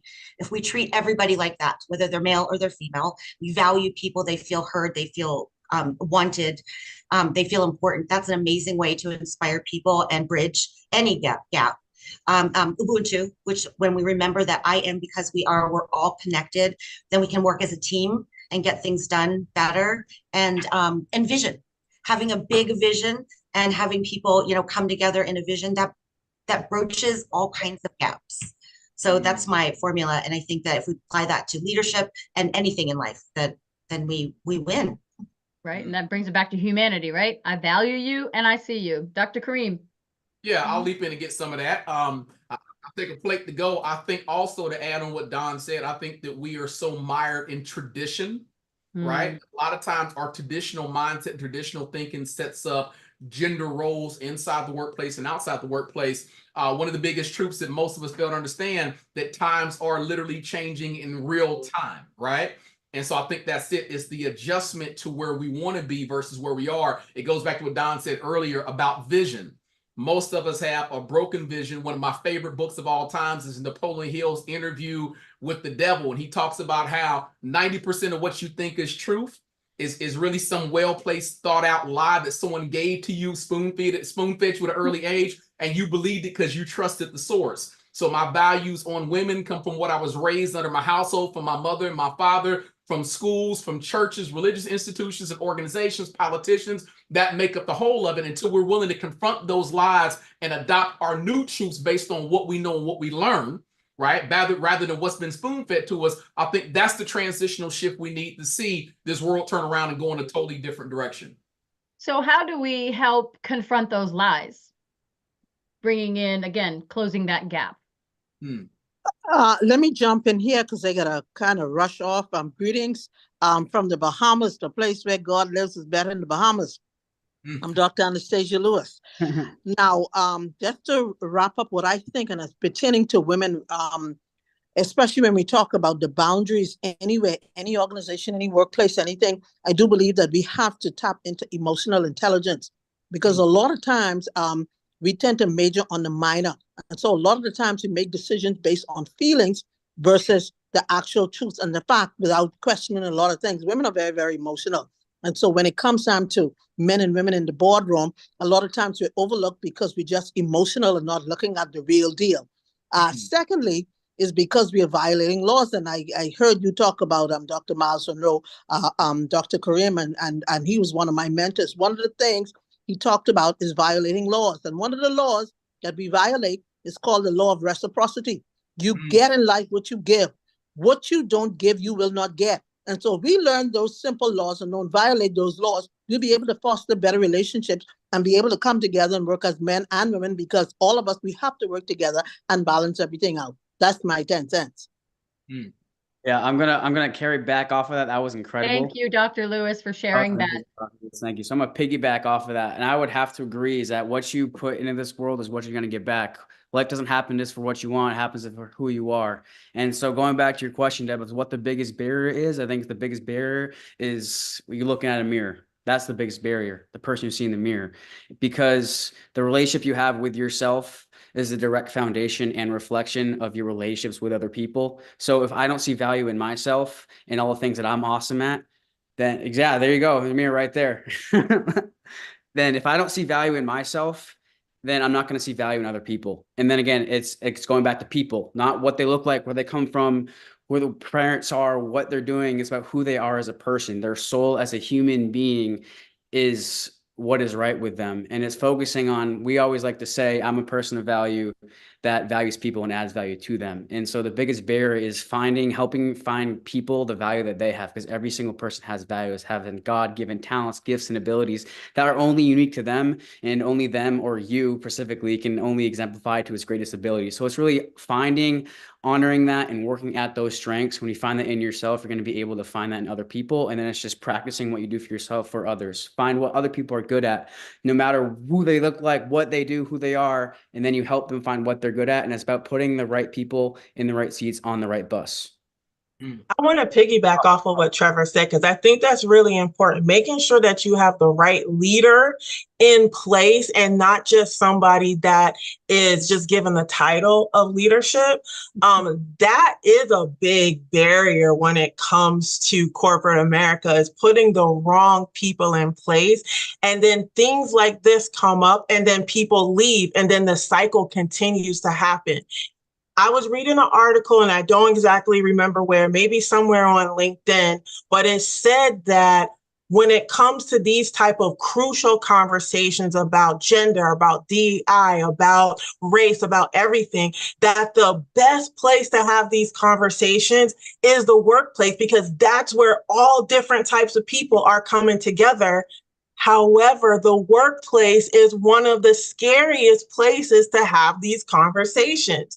So how do we bridge that gap and make it comfortable? And like someone said, I think it was you, Dr. Kareem, if you don't know the value of something, you won't understand how to use it, right? We don't understand the value of the workplace and the ability where everybody is coming together, different cultures, different ethnicities, different backgrounds. And we have to be able to place the seed. And the best way to place a seed is through conversation. So we have to encourage leaders when they get into place how to have difficult conversations, and to make sure that women's leadership, women in the workplace, gender in the workplace, race in the workplace is a continued conversation. And we can't be afraid of that. And I also don't think you can have that conversation if you don't go back to what Dr. Lewis said when she talked about the social and emotional piece, and then what Trevor said, and you fusing this all together, and what Dawn said and Dr. Cream says is the value, and I see you. We've got to fuse all of that together and build the relationship, because like Trevor said, and it starts with ourselves. The relationship that you have with yourself is a direct reflection of the relationship you have with other people. But you can't have these conversations because people are going to, be closed off, and the whole it has to be, we have to build the relationship first, which means I see you, I hear you, I value you regardless of gender. And then the conversation is not going to be in a auditorium style setting that we're speaking and talking at, but actually sitting at the table. Because I know one of the things that we all talk about is there room at your table? And I know, yes, we have the sphere of 5 people around us that we're going to continue to keep going, but it starts with the relationship. You cannot have these difficult conversations if you don't have connections. And the only way that we can build connections is to ask questions, because questions are the secret to connections. Yeah. I agree. Yep. And then you got to have those difficult conversations too. A lot of people want to just completely kind of just dust on it, but you got to have, if you want to have a strong relationship, you want to have a strong foundation, you got to have those difficult conversations. You got to have them. It's inevitable. People are so scared to, cater towards people. You got to just lay the facts down, and then you got to get over yourself and just get to where you want to be and have those tough conversations with listening to everybody on their side and doing for the greater good. And that's just us. So I want to move. Oh, go ahead, Dr. Cream, go ahead. Yeah, I'll just real quick. I've done a lot of DEI talks for organizations, and a lot of times they don't want to have that conversation because that conversation can frustrate tempers and excite short fuses. But the one thing I leave with every organization, you cannot conquer what you refuse to confront. Exactly. I say in organizations and outside organizations, that's for your personal life. You will never conquer what you refuse to confront, which means if I want to be in growth mode, I have to be willing to have the difficult conversation with the idea that I'm trying to find a positive result. I look at people as resources, and a resource is useless if it's not attached to a vision, right? with most organizations, I want to know what your vision is. Then you'll understand the resources, and the best performance out of any resource is getting past those difficult conversations that allow me to be me 100%, not just the 10% is going to show up because you ticked me off in the workplace. So I'll throw that microphone back over. I love that. And if y'all didn't get that, let me repeat one thing that he said. Well, a sentence that he had said is that, and this goes in everything, never mind just talking about gender equality, but he said, you can never conquer what you're not willing to confront. Facts. Before we move on, I know Dr. Slava wanted to just say one quick thing before we transition. Yeah, thank you, Trevor. I'm a student of history, and I think I agree with Dr. Kareem that, history is history. It's basically the soil that, set us up to this point. And I'm glad that happened, because otherwise we won't be here, right? So if things are all dandy and rainbows and roses in the past, we won't be having that discussion. So historically, going back to the origin, why are women very threatened about certain positions in the industry? Because history will show that women look to men to determine their self-worth. To get ahead, women actually develop a very complex way to actually gain approval and elevate themselves. And that created the syndrome in the professional world is called not enough pie syndrome. And that's why the competition, unhealthy competition, started. So with our team, for example, we always encourage them to understand the personality that you're dealing with, that you're talking with that to, in order to have that kind of communication. Goes from conversation, not a confrontation. A lot of people, especially the young generation, I hate to say it, they don't say, Dr. Slava, I don't like confrontation. It's not a confrontation, it's a conversation. But if you don't understand the personality that's in front of you, how the present style, and you can approach that person, or you can probe in the healthy way, then that conversation becomes a confrontation. That's absolutely correct. And I agree in all account. Now, serving humanity by helping the new generation goes from the victimhood conscious into the seeker conscious. Then you become creative, then you achieve, then you start working. And also that will help them eliminate the limiting mindset when they go into an interview, when they go into applying for a job. And I hear it from all the young females that on my teams, like, Dr. Slava, I don't think I could do it. It's like, why are you limiting yourself? You haven't even started. This is a brand new day. Surrendering your old beliefs. And that stems from the fact that eliminating that limited thoughts.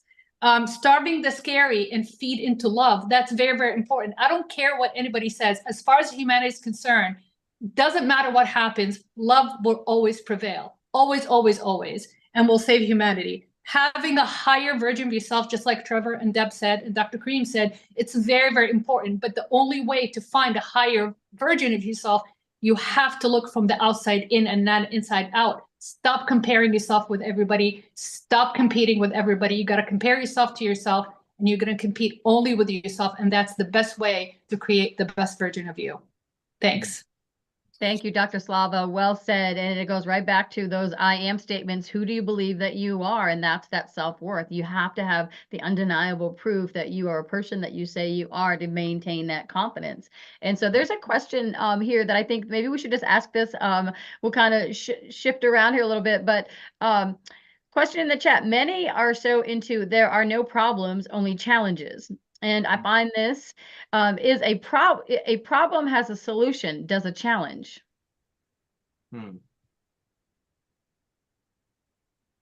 I would say I would avoid both of those words because they both have negative connotation. And when you already go through something in negative connotation, your outlook towards that outcome is going to be negative.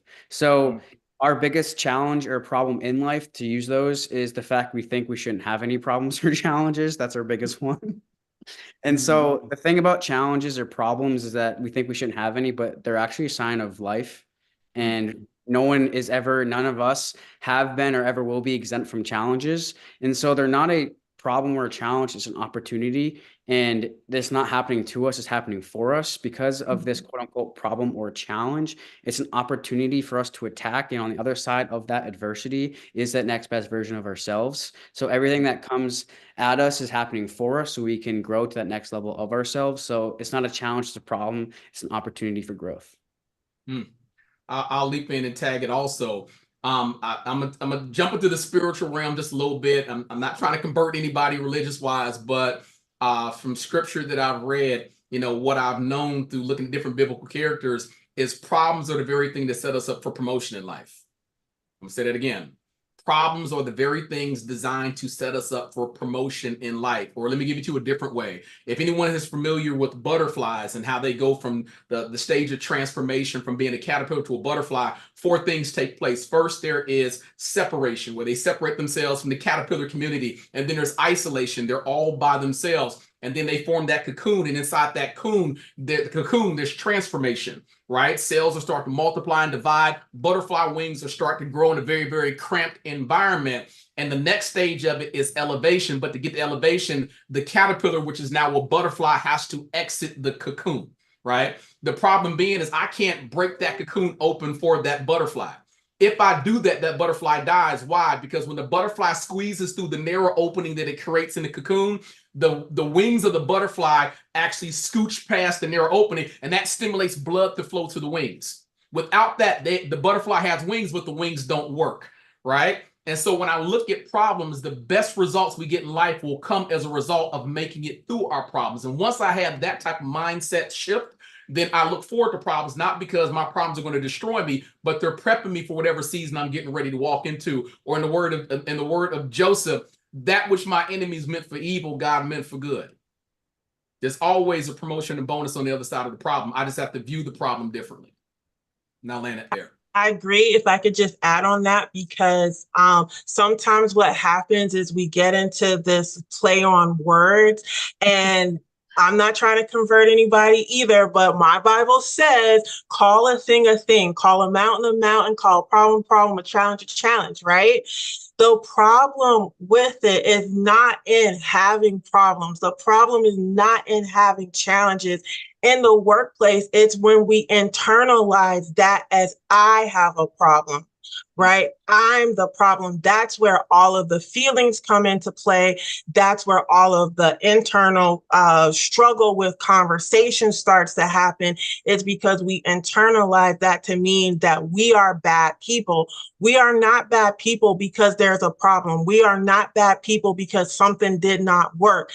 That thing has a problem that did not work. And until we're able to place that thing on the outside of us, we're not going to be able to, start to look at the solutions to those problems or challenges. I don't think there's anything wrong with calling anything a challenge or a problem. We just should not take it internally and personally. Yeah, I agree. Yep. Go ahead. I think the difference between where most people are right now and where they're supposed to be at is the problem that's put in front of you, right? This seed won't start the transformation process till it's put in the right environment, which is the right soil. For many people, the problems that you encounter every single day, that's the soil for the seed called you. You have to be willing to be planted in it and then break through the top layer of the soil. So I'll pass that back over. Didn't mean to leap in on somebody. Separate, isolate, transform, elevate. Simple. Can I say something real quick? I think, and then I think Dr. Alisa wants to say something as well, I think. I'm just going to take half a minute for that. Go right So ahead. challenges and problems, we are trained to teach our team to switch those words. And that's part of the process of training them to eliminate the limiting terms.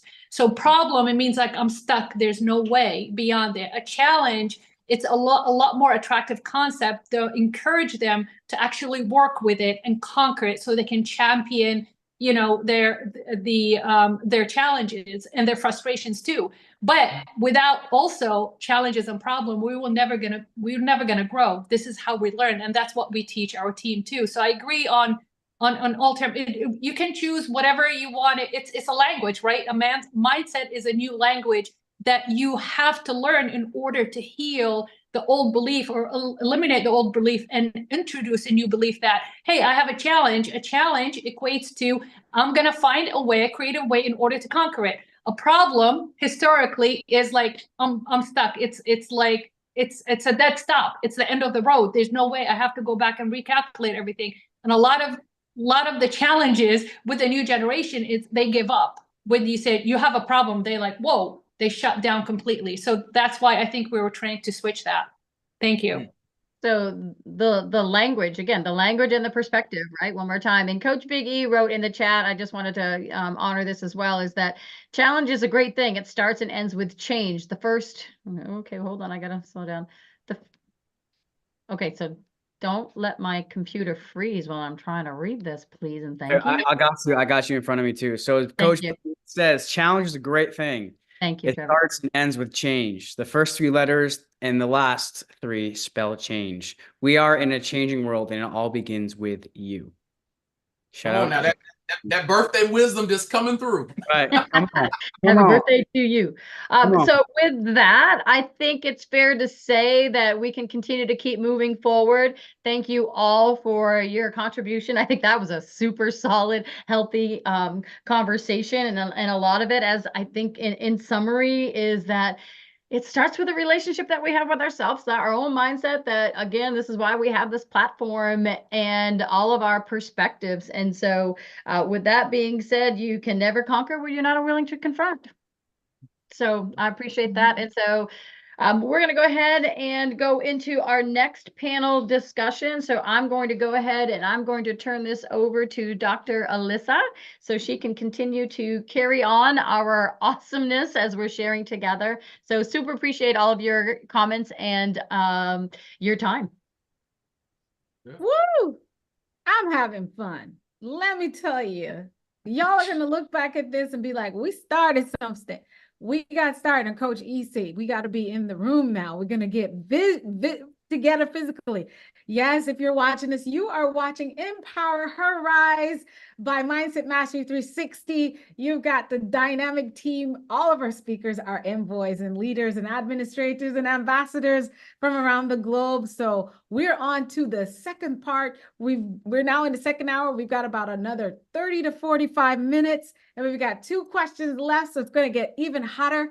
And we want to ask for a moment of just sending really great positive love and energy to everyone on the continent of Africa. Africa is taking a big whooping, and our ambassadors and envoys right now are not able to show up on this platform the way they want to because they have load shedding.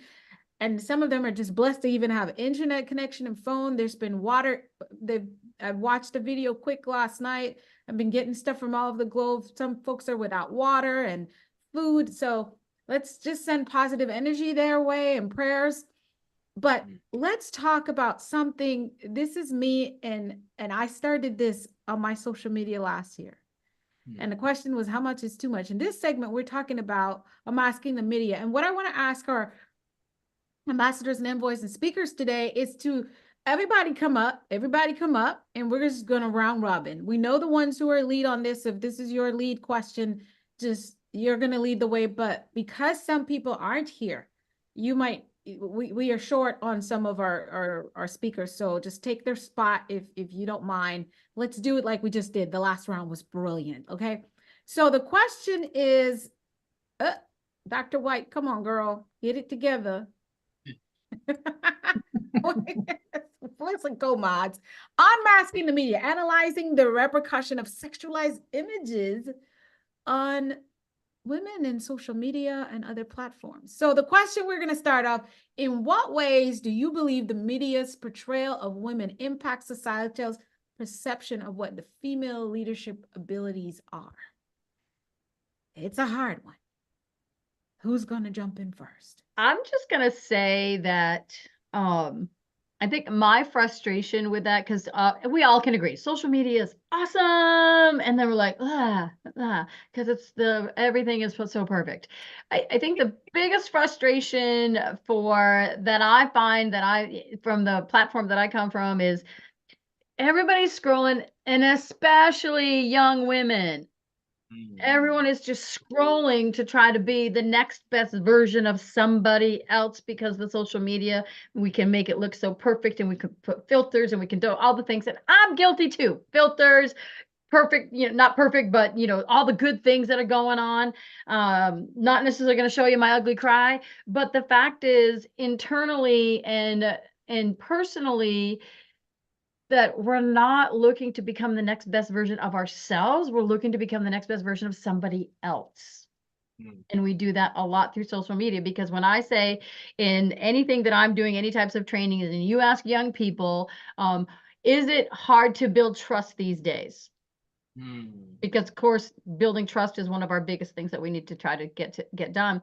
And everybody will say yes. And so when I say, so what is your number one reason of why, what is the number one reason why we don't trust now as a society? And every single time they will say social media. Wow, Dr. Kareem, you have some sunglasses on. Why you take them off?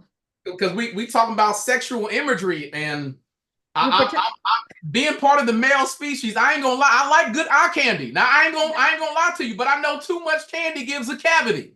I don't want to be a doctor's office. I want to be getting the cavity filled. So that being said, I use social media probably differently than a lot of people. There's folks on here that use social media pretty much like I do, because we are business owners. And we use it as an extension of our brand for marketing. But the beautiful thing about social media, which can be the blessing or the curse, is when you get to showing certain things on social media, it lets me know who I'm doing business with. Yeah. Right. And so there's this belief in this day and age that we have to show less and less and less of ourselves to get more and more and more. But again, I think that's also based on, you know, the vision, the value, what you want to be seen as when you show up at the table. This generation is different. Like, I grew up in the 80s, so all our dumb stuff ain't caught. Unless you got like a VHS tape and a VCR, you can't get none of our dumb stuff. These folks out here now put stuff on social media and it lasts in cyberspace forever. And when I say forever, I mean literally forever. So, and for some reason, they forget that. They forget it. But the reason why it's forgotten, because that's a cultural norm now. Like, we are being rewarded. We call, I'm going to say something offensive, but charge it to my head, not my heart. Bad bitch behavior. Like, we get rewarded for that, right? Likes and shares go up based on how outrully what I show, how much I put out there. And then there's the common sense crowd, where we're looking at you, not just what business you bring to the table, but how you carry yourself, because how you carry yourself is an extension of everything you're attached to. Yes. My students know that. I tell them, if you're out there in the speaking industry, you better be careful how you present and show up, because a lot of event planners will do a social media search to see exactly who you are, right? You can sell value with your mouth, but whatever you sell better be reflective of the imagery that you contain and wrap yourself in every single day, right? And I know this conversation gonna get deeper, so I'm gonna back up off and pass that microphone before he wants another piece of that.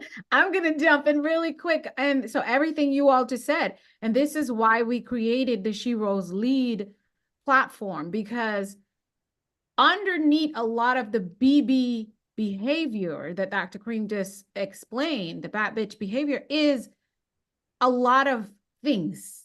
It's a mindset, and a mindset that came from sometimes trauma, but just sometimes just trying to boss up. And the next question I'm going to ask, so when we talk about SheRose Lead, we're talking about women returning to themselves and from that place leading. Because it's like Deb said, it's not yourself. I mean, we're not saying you can't filter. We're not talking about getting, if you want to get a BBL, go. That's not what we're talking about.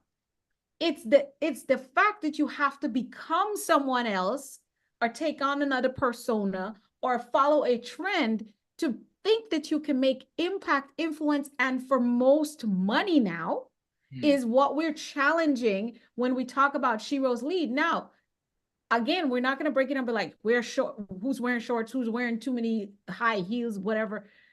It's the why behind everything we're tackling here. So I have a question for our panelists, and the question is, sex sells, right? It does. It does. That's the phrase that we've been programmed to. That's the phrase, and I'm going to challenge all of you. We've been programmed to think that it sells, so then it does. We are people that creates our reality. So when the world says sex sells, we go, oh, sex sells. What does that mean for me? And I've had this conversation with you, Dr. Kareem, and a couple others on here. Sex sells, what does that mean for me? And how much sexy is sexy? Well, I'm a naturally sexy woman. So no matter what I do, I'm sexy. I don't care if I got a drool coming down my mouth in the morning. I am sexy. And because I believe that, then I am.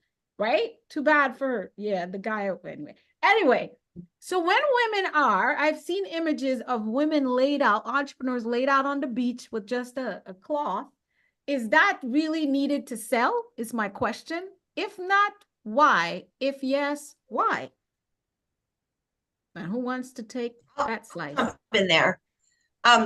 It does sell, right? And it's how you want to present yourself to the world. I remember I did a podcast a few years ago and I said, I want my heart to be the most beautiful thing about me. So the content I put out on social media, everything that I put out into the world, it is about my heart and my mission and my purpose in the world. So I might not have as many followers if I was on a bikini or, in my swimsuit or in some sexy pose, I might get more eyes, but, are they the eyes that I want? Like, I want to connect with hearts. So that's, what I think about whenever I share anything about me or any like cute videos or cute like quotes. It's about, elevating people and sharing my heart. Listen, Dr. Don said, don't be on my page with no perverted thoughts for all you men. You're not going to find nothing hanging all out. Don't jump on my IG looking for that. You're not going to find it. She's putting that disclaimer out there. And I both. That's for me and my man. Dr. Marilyn, go ahead. I think it's sexualized marketing. More so. It's the people that's actually laying on the beach and we're watching them, we're looking at, just like on Super Bowl, they put the super sexy people up there, but they're not the one that's giving the service or doing the job. So I would consider it being sexualized marketing instead of sex sales. So how much is too much then? Dr. Marilyn, Coach E. You know what? It's only entertainment, you all. This is how I view social media. It's only entertainment. Most of it is fake. Most of the people don't look like that. And as you stated, Dr. Alisa, it goes back to the mindset. But I'll tell people a broke clock is right twice a day.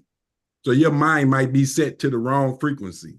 So it's really all about you and your BS, as I call it, and Dr. Alisa does, and your belief system in who you are. If you feel like you that sexy and you got a body that you done worked in the gym and you want to show it off, what's wrong with that? Nothing. I don't see anything wrong with that, and that shouldn't be a reflection of who you are as a person. But if you want to view it that way, you can. But here's what I'll let everyone know. Whatever you focus on will expand.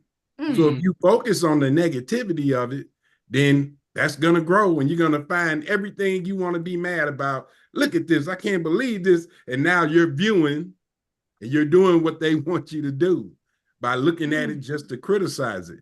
So sex does sell, and sex is sold since the Garden of Eden and it's never going to stop because, as Dr. Kareem, I'm the same way. I like nice looking things. Most people, if they're honest, men and women, they like nice looking things. Does that mean that you're going to see me in a Speedo? No. But if you go down my social media timeline, all you see is business. All you see is mindset. Because it's a great tool. But just like a knife can be used to chop up meat, you can stab somebody with it. So it's really about how you handle it based on your BS and your mind being set to the right frequency. Because if you're looking for it, trust me, it's out there as low as you want to go. But there's also a lot of highness with social media. And I think it's the greatest tool ever because now we have the world literally in the palm of our hands. And so it can be used to our benefit. And if you got something out there, then just make it private.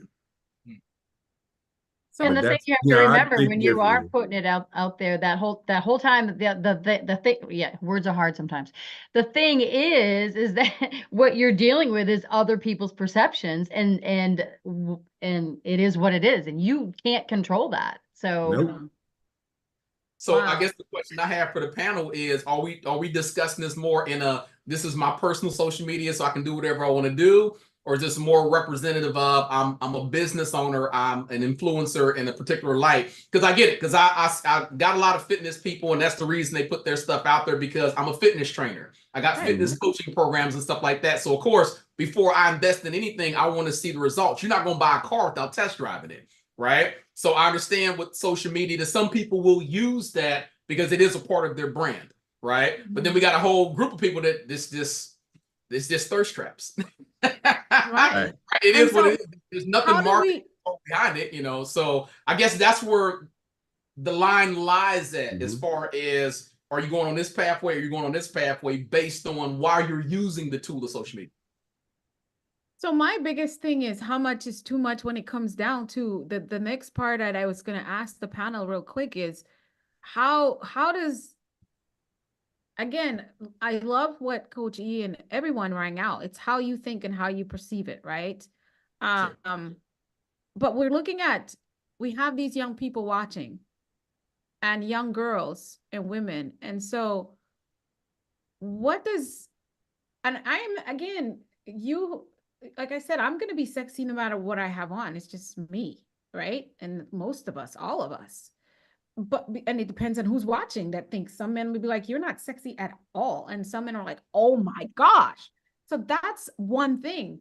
But when we have, I'm talking about these over sexualized images that are in the media, how is that impacting our young girls and to believe about themselves? Because there is, how much really is too much, and how is it really impacting? Are we truly showing, if I go out there and I am every day with, you know, the huggiest body, and I got the skin and I'm showing everybody, what am I telling young girls and women when there's 20 or 30% of the females on social media? That's what they're projecting. And it's actually a higher number. I'm just going, how do we, what does it say to them? And is it harmful? And how do we really solve that? Like, what do we teach our young girls about themselves? Because that's not moving, that's there. What do we do? That's my question. I think there's a certain way that you're sexy, right? Like, I think there's a way, like, out of true transparency, I was sitting back laughing because I was that person that actually posted myself in a hot yellow swimsuit last week while I was on my cruise. And I'm like, is Dr. Alisa talking about me in my swimsuit, right? But I will say this, right? Like, when I posted that swimsuit, I really posted a picture of me in the swimsuit on the cruise as more of a lifestyle post, because Dr. Cream says, okay, so what are you using your social media for? Well, mine is a little bit of mix, because I'm a relationship person and people do business with me as a person versus a company versus my title, whatever. And my customers, they happen to love to see all of the different things that I do outside of work versus, you know, like going on a cruise and stuff. So for me, when I post pictures in a swimsuit, it's very tasteful.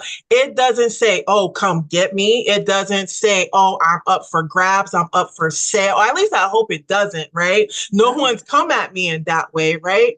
But I think it's important to utilize social media, one, for it to be social. I mean, Mark Zuckerberg is out here, you know, penalizing all of us for not being social anymore. He says we're doing business way too much on his platform, so he keeps changing the algorithm, right?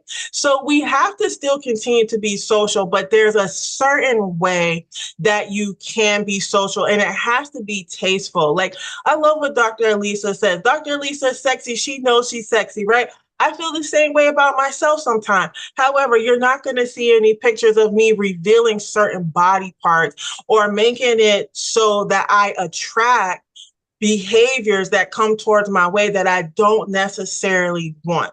I really want my female customers and friends to be like, oh, that swimsuit you had on was fire, and create conversation that's outside of my product, outside of what I'm selling, outside of work, so that I can continue to build a relationship with them. So I think what we need to do is we really need to teach our young people that there's a way to do things that will get you whatever type of attention that you want. What is the result that you're looking for? Because if you're getting a result that you don't want, then maybe it's time to take a look at what actions you're doing to get that result. So just wanted to throw that out there. Absolutely. I love it. Dr. Marilyn? Then that will come back to you, Dr. Green. Dr. Marilyn, you're muted, my dear. Can you hear me now? There you go. I think another thing that we should consider is the fact that Facebook is multifunctional. So for me, I have a personal page that is social, and I post what I want when I want, and I control who I friend and who I delete. But I also have a business page that's my business profile. And so I wouldn't post anything outlandish on my business page, but I have my own discretion on my social page. And so I think utilizing some of those things, so like I said, the multifunctions that's there, you have to separate your social life from your business life. And I land my plane. Can I say something about that? One of the things that I was thinking, I'm a mom.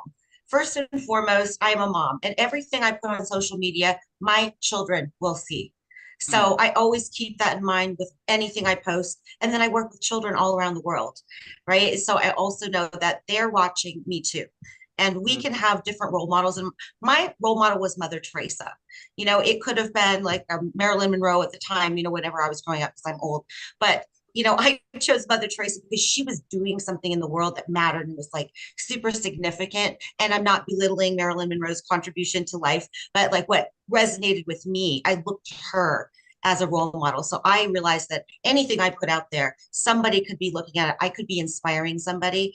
And that's why I put out what I do put out. Mm-hmm. Love it. Dr. Frame? I'll leap in real quick. And I know Coach E is trying to get in here also. So, you know, I'm a person of vision. So I believe that everything starts with the vision that I have for my life. Every resource has to be anchored to whatever vision I'm going after.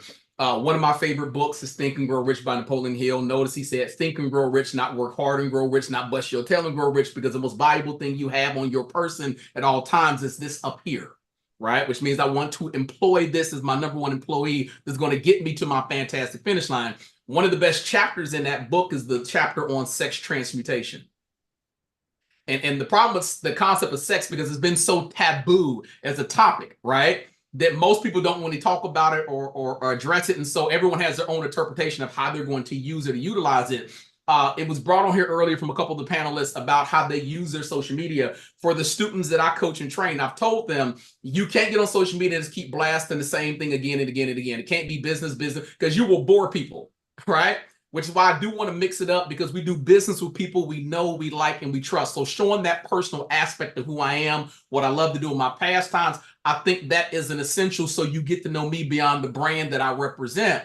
But the concept of sex transmutation is sexual energy. Sexual energy is energy like any other piece of energy. Energy can't be destroyed, but it can be transferred, which means that I don't have to be butt naked on my social media to draw attention. I can take that sexual energy and I can channel it into how I talk when I walk in the room, the way I dress myself, the way I carry myself. That energy can be something that I can actually wrap myself in and use it that way to achieve my desired result. Come on, you know I ain't up here trying to look and dress sharp by accident. All this is intentional.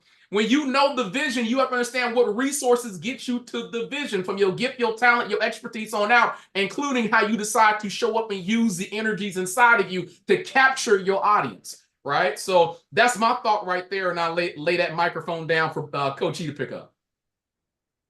Man, you're a hard guy to follow, man, but I'm going to do my best. Here's my thing when it comes to the young ladies. And you asked the question, Dr. Alisa, what do we do and what's too much? And again, it's not cookie cutter. There isn't one answer. It depends on the individual.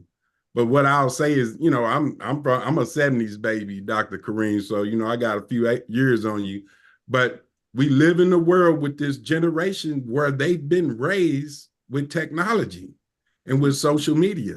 So everyone that's a parent, if you want to know how to curb that and decrease the women just and men just putting anything out there, it starts at home. We can't expect the schools to keep raising our kids. If we want to know why it's this way, look in the mirror. Like, think about, I know it's hard, people don't want to do that, but you got to look at yourself and say, am I raising my child to expose herself or expose himself or be that vulnerable to the world and social media? If they feel strong enough to do that, then support it. Because back in my day, you all have heard me before with this comparison thing. When we compare against our children and their generation, we're bullying them. We're bullying that generation, saying, I wouldn't do it this way, I wouldn't do it that way. So learning who your child is and expressing to them what respect is for their body, because your body is beautiful, as the great doctor said. Everybody's body is beautiful. Say that 10 times. But and understanding that there's beauty in that. It doesn't have to be exploited. And Dr. Kareem, because you're the guy on the panel, you know this as well as I do. Just seeing something all out, that's not even sexy to most men. Most men like to be teased. Yeah. They don't want to just see everything laid out. So that's not even attractive to most men. That's why I have so many people in my inbox, because I'm always clothed. Right.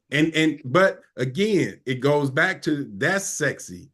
So I get, on social media, it's a bunch of wildness. That wildness has always existed. Yeah. It's just now we have social media, but it was there. So if that's what they want to do, then embrace it. But if they don't, then explain to them what the ramifications can be if someone does a social proof call on you to see who you truly are. But it's just such a thin line that there's no one answer, because everybody's an individual. And once we understand that individual aspect of us, then we'll stop judging them based on what we've done, what somebody else is doing, or somebody else has done. Let that individual rise and be that SheRose lead. Come on now. Oh, yeah. Wow. And y'all dropped the mic. We're going to have to talk about that on another episode or something, because that would go on all day. But I think we're walking away that this thing is going to be that you use it the way you know how. But I'm also going to say that we challenged ourselves and the world to always take accountability, that whatever we put out in the world represents us. And that's what we're going to get back, period. And so no complaints. I have women that I coach in my journey, and I'm like, do you really want me to help you with some of the problems you're having? Because I could tell you what I'm seeing right now on your social media. You married, but where's your husband? And you naked over here. So when you did that, what do you think he thought? Then now he cheating. I mean, these are just questions, because whatever you put out is what you're going to bring back. So whether it's on social media, whether it's in your words and your thought, it's a representative of who you are. And again, we start off with Coach E saying that half of it is fake anyway. Most of it is fake anyway. And so we are the light. This is why we have Mindset Mastery 360, because now we're able to be our true, authentic selves, whether it's in a beautiful yellow swimsuit out on a cruise or in a suit jacket with a pink tie. Dr. Kareem be rocking that, man. I tell you, for me, that's fine. Ooh, Lord. I got to jump in real quick on Coach E, because I ran into somebody out in these streets, right? They knew me. I didn't know them, because they had so many filters on social media. I said, who the hell are you? There was so many filters. I didn't know who they was. I had no clue. So you got to take it with a grain of salt, Yeah, it is. Right. So you can also have a whole nother conversation about high school scholarships and all that. I mean, people are losing scholarships left and right because of social media, because you don't think that they're paying attention. I just happened to be in New York, where they're having the it's March Madness, right? And for women's basketball. And I was sitting in the lobby of where Notre Dame was getting off the bus because Notre Dame, that all the Big 16 teams are coming in because they're playing in New York. And as I'm sitting there, I'm with one of my mentors who is a former professional ball player. And he's kind of giving me the play-by-play, because he's raising a young child right now who is 15 years old, who is playing on the top team for young men right now in the country. And he's like, see that guy right there?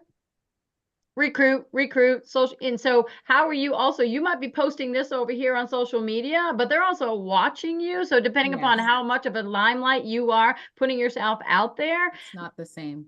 We have a neighbor who lost a full scholarship. Yes. Because of being stupid on social media. Boom, that's it.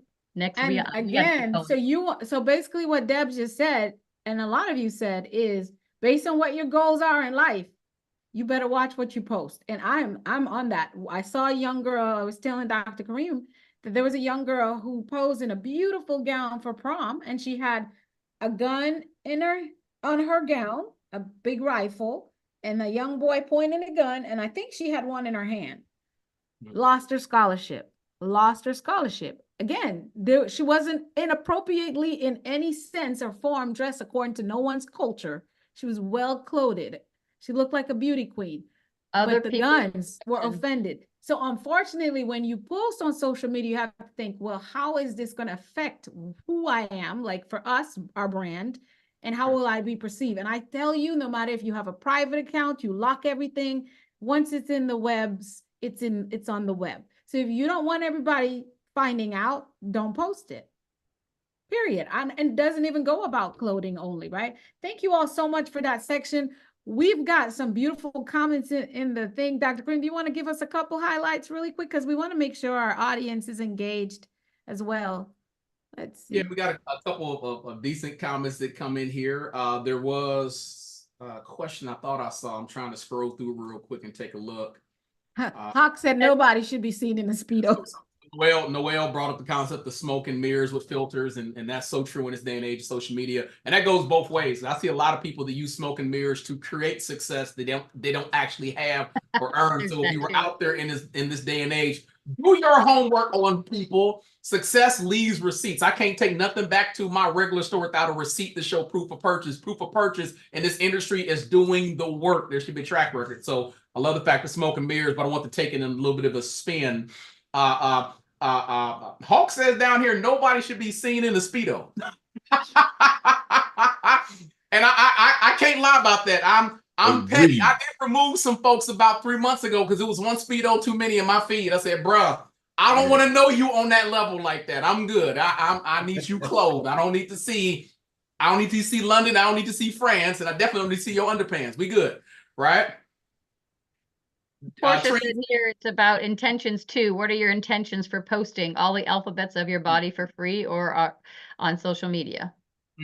So let's park right there, Deb, because I think that comment is spot on. I think that you have to be 100% strategic if you are trying to jump into business or you're a business owner, right? Most people post and they're not being strategic about what they're posting and why they're posting. So I do agree with that. I think you do need to be strategic with it.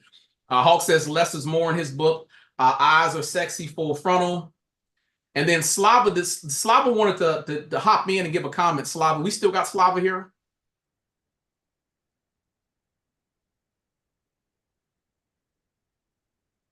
She available? We still got her? Anybody can help me out here? I'm right here. Yeah. Okay, yeah. You want to hop in real quick. What was your comment? Yeah, first of all, as a female, I would like to say, number one, sex is the oldest commodity in the history of humanity. Sure. Sex sells, right? So that's number one. Number two, if you remember, the Roman Empire got really caught with all the superficial and unrealistic need in life. And that's how the Roman Empire actually collapsed. When they got detached from the reality and what's important in life, and they got addicted to the superficiality and physicality and plasticity, that's when the Roman Empire, the value just collapsed, the Roman Empire ceased to exist. So that's number two from a historic point of view. Now, it's what I would teach the young women in my team is to have integrity, all right? So to have integrity is to respect your place in space, on this earth, and in your life. You have to have a self-respect. A lot of these young women reach out to social media as a cry for attention, okay? They don't want it to do it in a social setting, in real setting, like conversation one-on-one in a group. They want to do it through what they call the virtual social setting, which is a social media.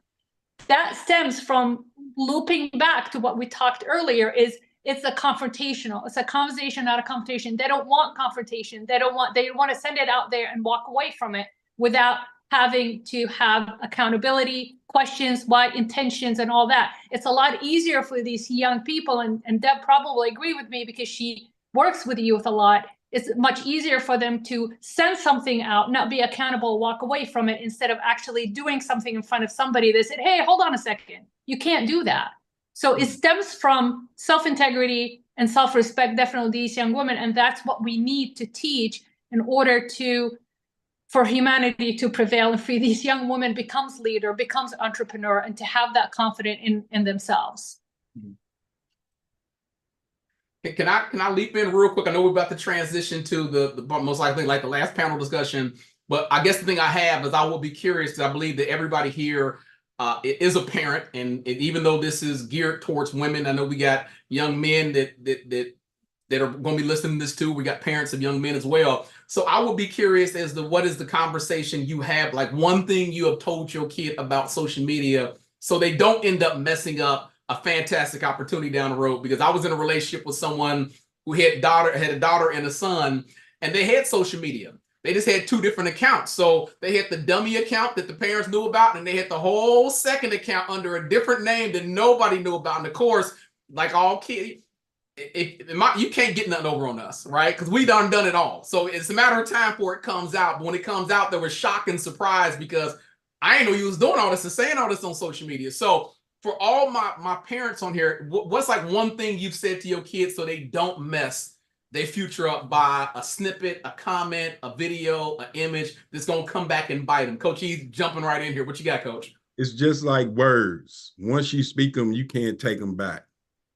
So what I tell my young people, and I have 5 kids, ain't none of them kids though. The youngest is 16 and I got a 32-year-old. But what I let them know is that whatever you put out there is out there. Yeah. And you got to be accountable for that. So if you do lose different, money opportunities or entrepreneurial opportunities because of what you put out there, then stand on it, because you can't take it back. And when we go through the social media laughing, because it's really entertainment to me, I love to laugh. So it's hilarious to me to see some of the garbage that's out there. And I show them that it's not, don't you do that, you better not do that. Because if you tell a kid that, you know they're going to do it. And they're going to do it behind your back, and they're going to do it secretly. So if you're more open about it and make it where it's fun, because it's really entertainment, you take the energy away from it by being, that's bad, don't you dare get on social media, don't you do this. You take the energy when you show them this is just make-believe.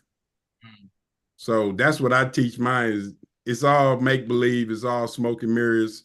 And if you want to put it out there, then put it out there, but be accountable for what you put out there. Just like when you say something, you can't take it back. Anybody else? Well, and I also think, I'm a visual learner. Most people are visual learners. And when you break down communication, 55% is visual in reference to communication. And again, you're dealing with a generation that this is their world. And so you've got to, first of all, you need to coach yourself as to how you're going to approach this, because we have generational diversity, right? And so being the visual, I love the fact that you said, Coach, that is to be realistic. Like, don't be this, oh, life is so perfect and I'm a perfect parent. No, I'm not. I totally have moments where I'm like, sign me up for the worst parent of the day today.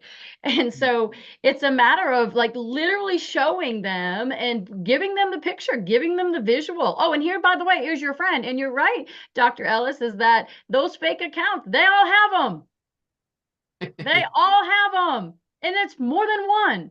And so I think for me, it's always that realistic approach. When somebody got bagged, I'm going to let you know, look, I saw that this person got bagged and people see this. Is that what you want? And be realistic.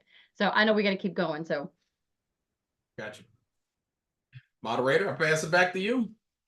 Thank you all so much. So much vibrant conversation. It's going to be fun trying to put this on podcast, because we won't know which one to pick. It'll be quite a few episodes. So we're switching gears. We're moving into building sisterhood. This one's going to be really great. And we, again, all the panelists are able to step in, but the main ones, please go ahead and do first. The main ones coming in is Dr. Marilyn, Charlotte Manuel, who we haven't heard from, Noah Ellis, who we haven't heard from. I think Agatha is still here and she might not be able to put her camera on, and Dr. Slava. So Deb, over to you, sister. All right, so we are going to do our best to streamline this because I want to be very cognizant of everybody's time, because at this point we should be wrapping up, but I think this is an important one that we need to talk about, is that sisterhood. And so the question, the umbrella on this one is building sisterhood and healing competitive nuances among women for a stronger collective force. So again, getting rid of the stigma, if you will, about all of that. So what are some, let's fuse some of these questions together, and that how can we support, maybe what is a strategy you have that supports sisterhood, that supports other women, and what are some common misconceptions about females and competition? I can hop in on this one if that's okay, everybody. I think one of the common misconceptions when it comes to competition with women is that it's always negative or harmful. Unhealthy competition certainly exists, but healthy competition is motivating and it's a powerful tool for growth. I personally love a bit of healthy competition. If I see sis and she's got a bag, I want a bag too. If I see girlfriend in the gym and she's benching 225, I'm trying to bench 225 too. But I think where a lot of us run into trouble is we fall victim to the mentality of queen bee, which is the idea that there can only be one, when in actuality, there's enough for all. And it's much easier to obtain more and become more when you surround yourself with people of excellence. And those are people who are going to force you to become better. You're dangerous on your own, but you're an absolute unit when you're part of a strong community. So I think that's one of the biggest misconceptions when it comes to female competition. Awesome. Well said, Noelle. Thank you for sharing. And right, there's enough for all of us. Hello. I think basically. No, go ahead, Charlotte. Okay. I think that some of the common misconceptions is, number one, that we do not like each other, that we don't get along with each other, all these types of things, which are really not true. If you think about sisterhood and you think about your sister, you're really concerned about your sister. You really want her to be successful. But sometimes we just get kind of caught up into ourselves. What do we want? What do we like in that competition? But healthy competition is good. If you are competing for a job, that is a good thing. There is more than one job. If you do not get that position, it's okay. We have to learn again how to heal and how to process that, how to communicate with our sisters. What's going on with you? How are you feeling? What's good? And being accountable. If we did something wrong, if we said something wrong, if we hurt someone, say, yes, I did it. I apologize. I did it because I was going through this or that.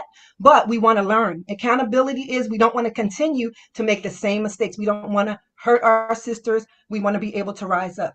Another thing with healing that is to forgive. Forget what has already happened and forgive that. Be patient with one another, because we got to think about what we want, right? I'm a health and wellness coach. So being well, as Dr. Anastasia talked about, emotional health and being emotional, we have to be responsible for our emotions. So that's part of being accountability. So we want to kind of lead with kindness, and that is how we heal. Forgive, be accountable, and talk to each other, communicate. Those are some of the biggest tools in being emotional well and being confident in those types of things and just healing those relationships. And forgiving sounds so easy to do. Oh, I'm just going to forgive you. Well, it's not that easy. So how do we forgive? What's that strategy? In forgiving someone, you first, I'm sorry, someone else was talking. Go ahead, you Charlotte. first, when forgiving someone, you first want to think about what they did wrong. Give them an opportunity sometime to explain themselves. But also sometimes you don't get an explanation. You have to learn how to forgive. You have to be patient. You have to talk to yourself and think about being empathetic. Again, thinking about your sister. That is how you start to forgive. No matter who you're trying to forgive, think about, put yourself in their shoes. And sometimes, again, you won't get that explanation, but you have to be able to process that. And for me, I'm a believer. I ask God to forgive me. Sometimes I have to look at something that's bigger than me and say, this is too hard for me. I'm having a hard time forgiving this person. Help me to forgive. And sometimes you'll do the hard things and speak to them, say hello, give them a compliment, even when you don't feel like it. That is how you push through, and eventually you're able to forgive. And Noelle, you wanted to comment? Oh, yeah, I just wanted to agree with Charlotte. Forgiveness is really for yourself. So when you're forgiving somebody, you're forgiving them for yourself. Like she said, you don't always get closure when you forgive somebody, but the only way that you can become free of something that's holding you down or bothering you is by forgiving that person so that you can move on with your life. So forgiveness is very important, but just don't think of it as I'm forgiving that person and somehow I lost. No, you won because you forgave them, because now you're free. So that's a great way to think of forgiveness. Awesome. And Dr. Kareem. Yeah, so I'll leap in. I know Dr. Whyte had her hand up, so if we can grab her in a second, I'm make sure we filter it around the room. Again, I'm gonna throw some biblical context in here. Y'all close your ears if you think I'm trying to convert you. Right? One of my favorite stories in the book of life has to be the story of Joseph, right? If we want to talk about betrayal on the highest level, it revolves around his brothers that was already jealous of him because he was dad's favorite. We know that in the story, Joseph got the FUBU coat of many colors, and that drove him through the wall, but then he made a huge mistake. He said, I had this vivid dream, and in my dream, y'all were bowing down, worshiping me. Now, for those of us that read the context, we know that dream came true at the end of that story, right? But after being betrayed by his brothers, because his brothers originally wanted to kill him, they didn't want to just sell him off into slavery. They wanted to get rid of him, which is another reason why it's so important to have discipline with your God-given gift and talent. If you have a gift that lacks discipline, it will almost always create destruction for you or folks around you, right? That's a whole nother topic. But we see him go through several barriers to get to the point where he's second over all of Egypt. And the big test of everything came down to his character. He was in a position where he could easily snap his finger and have his brothers paid back in blood for what they did to him, the years they cost him, the torment they put him through. But he said, that what you meant for evil, again, God meant for my good. The final test was a test of character. When we forgive people, it's a test of our own character. Because we can't go back in time and change anything. If someone comes up with a time machine, if someone creates a DeLorean where I can go back in time like Michael J. Fox, if somebody comes up with a Wayback Machine so I can get with my boys Peabody and Sherman. I just dated myself when I just said that. Coach, he's cracking up. And go back in time. Where are we going to be, Mr. Peabody? It doesn't exist. The only thing I can do from the past is learn from it. Now, when I forgive, my job is not. There has been people that I have forgiven. I forgive you because it benefits me, but I won't forget. You don't get access back into my circle, right? I want to be clear about that. So forgiveness is for me, and it's the biggest development of my character. And oftentimes, like I said before, the problems we face in life are the barrier between where we are and the next level of our promotion, which is why it's so important to get it right so I don't repeat a grade. I don't feel that for the spiritual folks, God is like George Bush. George Bush is known for promoting No Child Left Behind, which means you could be dumb as a box of rocks, and when you start growing facial hair, we're just going to move you from the 6th grade to the 7th grade because we can't have you be 18 years old in the 6th grade. I don't think God does that. God will let you repeat a grade until you pass the test, because everything that comes after this is beneficial on you getting a passing grade, right? So I'll park it right there and pass it to Dr. Marilyn. Dr. Marilyn, I'm just going to ask if you can hold on for 1 second, because we have Agatha here who is not on screen and she's limited. So Agatha, if you could, I'll unmute you. Oh, you did unmute yourself. So go ahead. Thank you so much. Like Dr. Alisa said, we are actually experiencing load shedding. So I'm on solar, and I was just waiting for this opportunity. So for me, some of the misconceptions, I've been in the corporate world for about 28 years plus, and I'm going to speak through my experience. So some of the misconceptions is that women don't support each other, and that women, we are actually, hindering others to actually go forward. And there's some truth in it, but I've seen, especially where I am, things are changing. We are learning to support each other. We are learning to uplift each other. And as for me, in my corporate journey, because I started banking as a teller and I've risen through to where I am today, it's really been, how do I find my voice and help other women find theirs? if there's an opportunity, I'm sitting on the table, and if my voice will add to uplifting another woman, I normally do so. So really, it's about us women telling our stories, encouraging others that they can do it. And sometimes I say, throwing them in a cup of hot tea and see how they swim. And I've done it before. So we are getting better. Are we there yet? Not yet. But I think the strides that we have taken as women is getting us somewhere. Thank you. I'm praying that I'll still be available for even the other two questions. Thank you, Debbie. Thank you, Agatha, for sharing. We appreciate you being here so much and being resilient on coming in and out. And so, Dr. Marilyn, thank you also for allowing her to go because of the internet issue. So please go ahead and share. No worries. And so since I went last, I had an opportunity to write down some things and some thoughts. So it's not scripted, but it is my opinion of things. So I think some of the misconceptions about female competition include the belief that women are inherently, they compete with each other, and they compete with each other more than they compete with men. And it is more likely to undermine each one of them or our success because we are so busy competing that we're not supporting.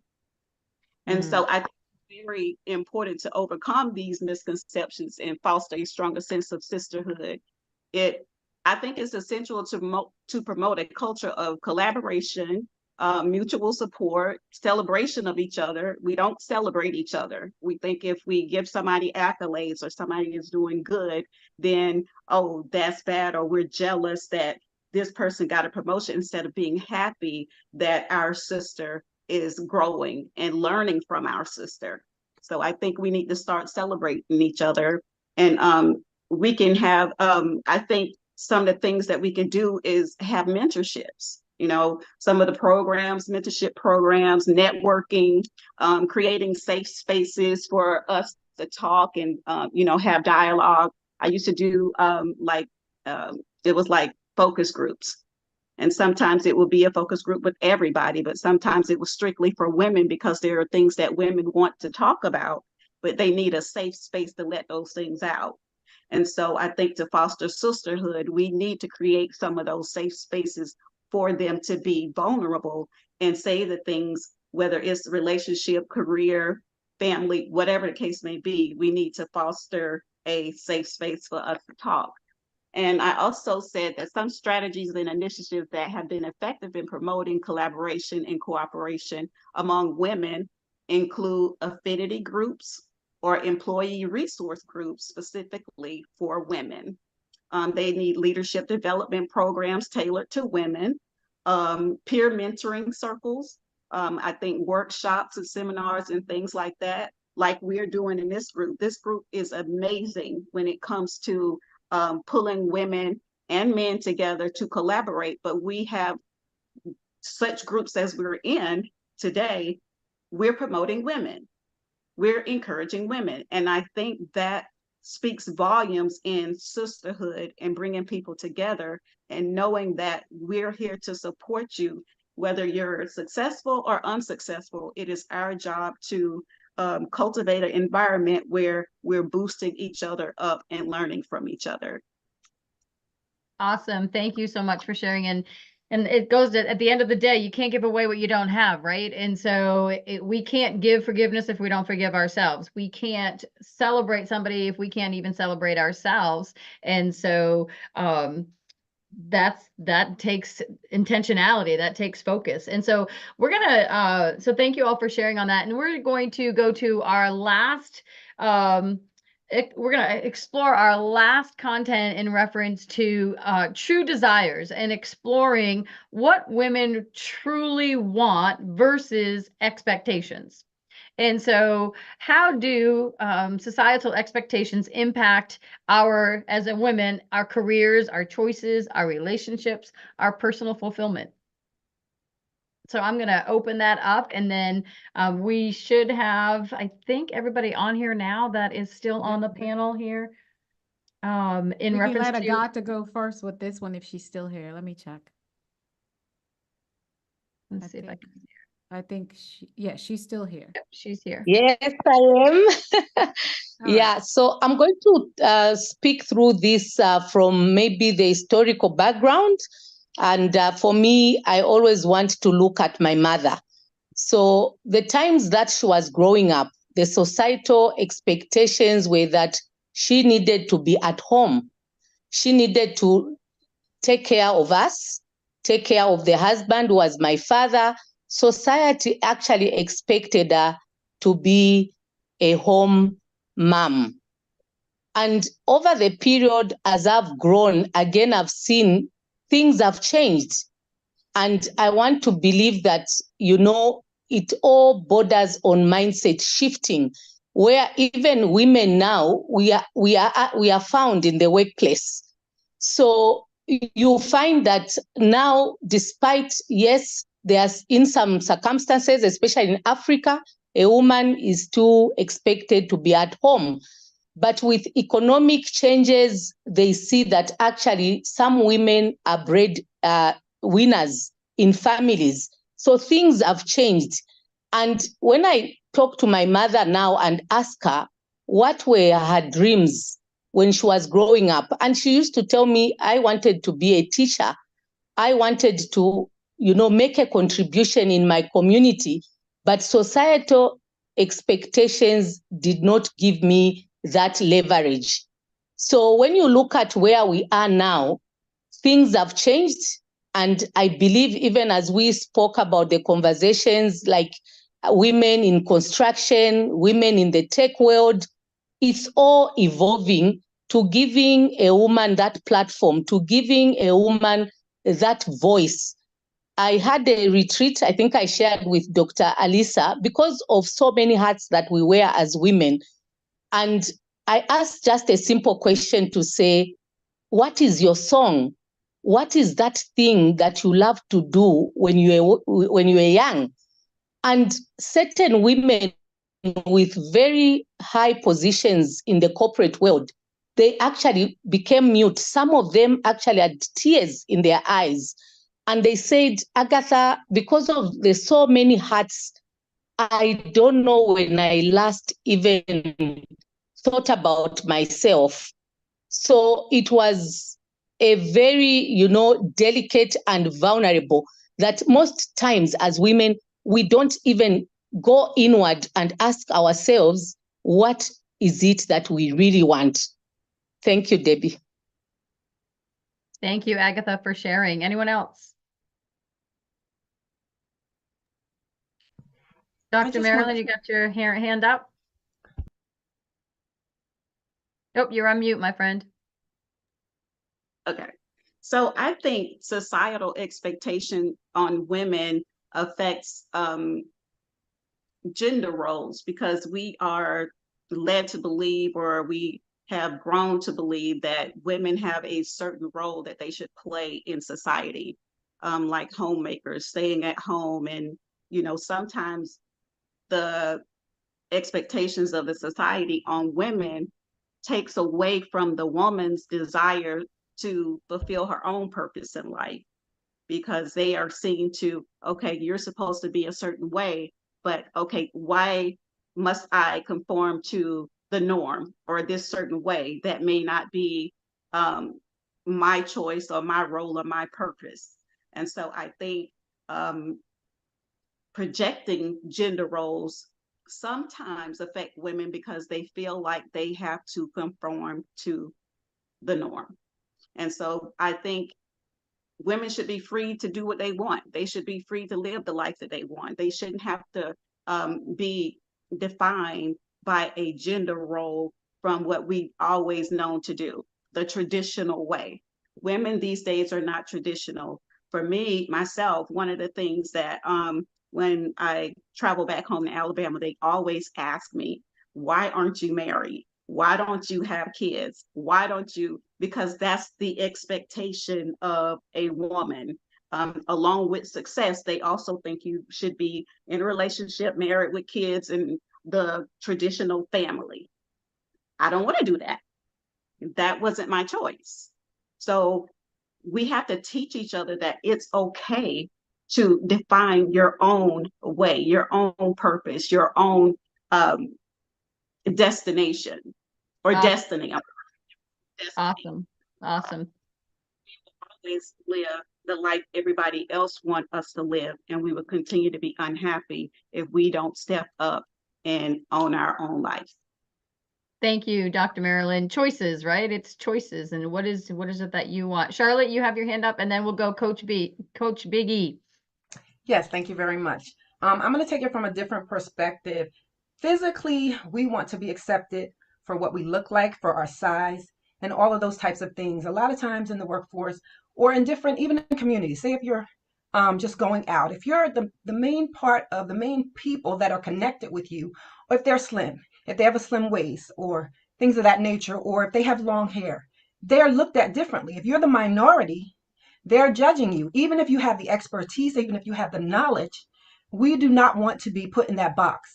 We want to be given a chance to speak, but sometimes you don't because you're at the end when they're looking in their viewpoint. They're looking at the end. They're not looking at what does she know? What is she like?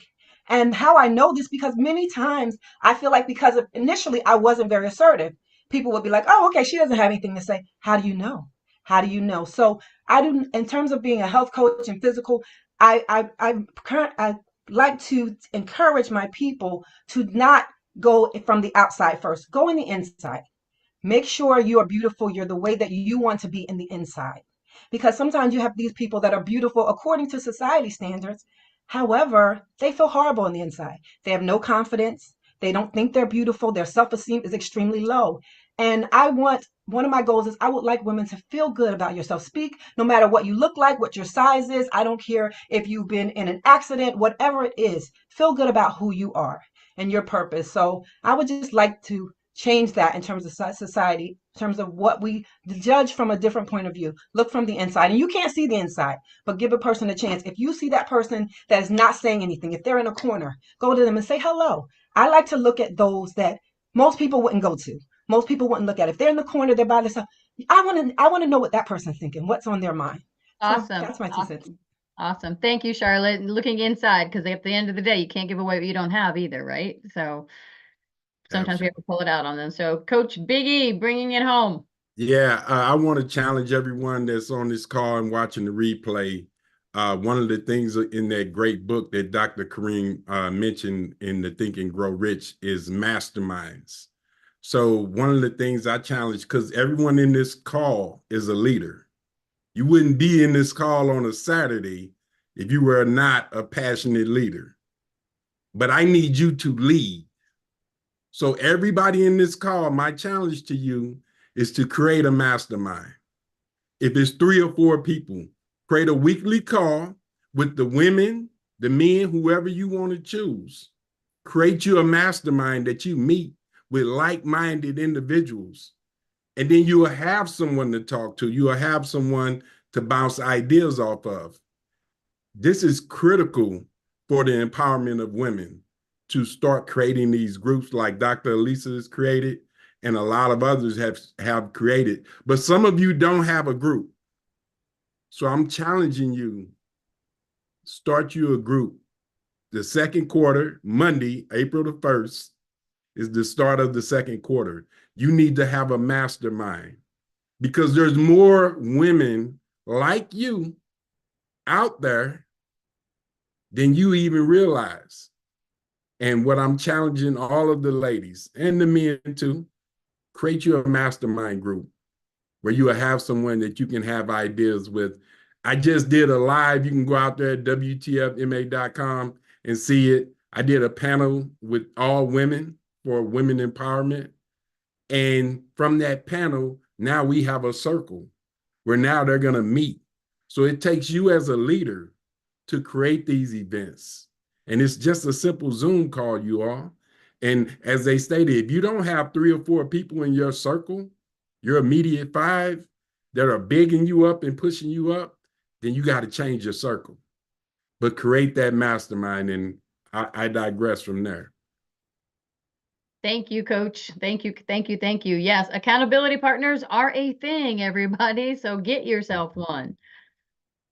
I'd like to jump in, Deb, just to give my piece. Everything that you all said, so important. But when it comes to what a woman truly wants, one of the things I love that I've seen around the internet a lot, Oprah Winfrey, one of my mentors, and don't y'all ask me any questions, she's my mentor for a lot of things, not everything, but for a lot of things. She said that she was asked the question, why don't people accomplish what they want? She said, in order for someone to accomplish what they want, they have to know what they want.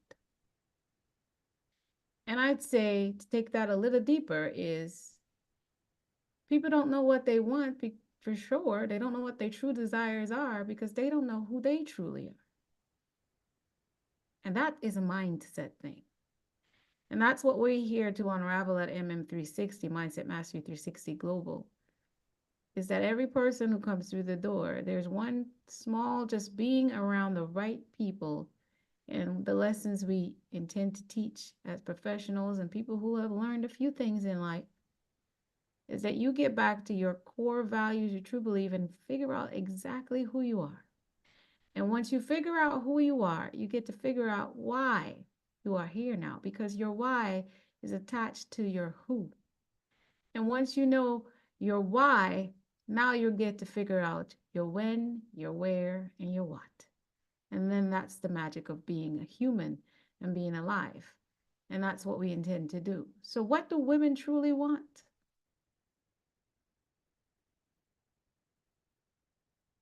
All the things the world tells us, the thing we're truly seeking as humans is to figure out, know that we've seen what we have to say, it matters, and that at the end of our day, that we made a difference. I have never asked anyone, it's one of the questions I ask all my students, what do you truly want to be when you grow up?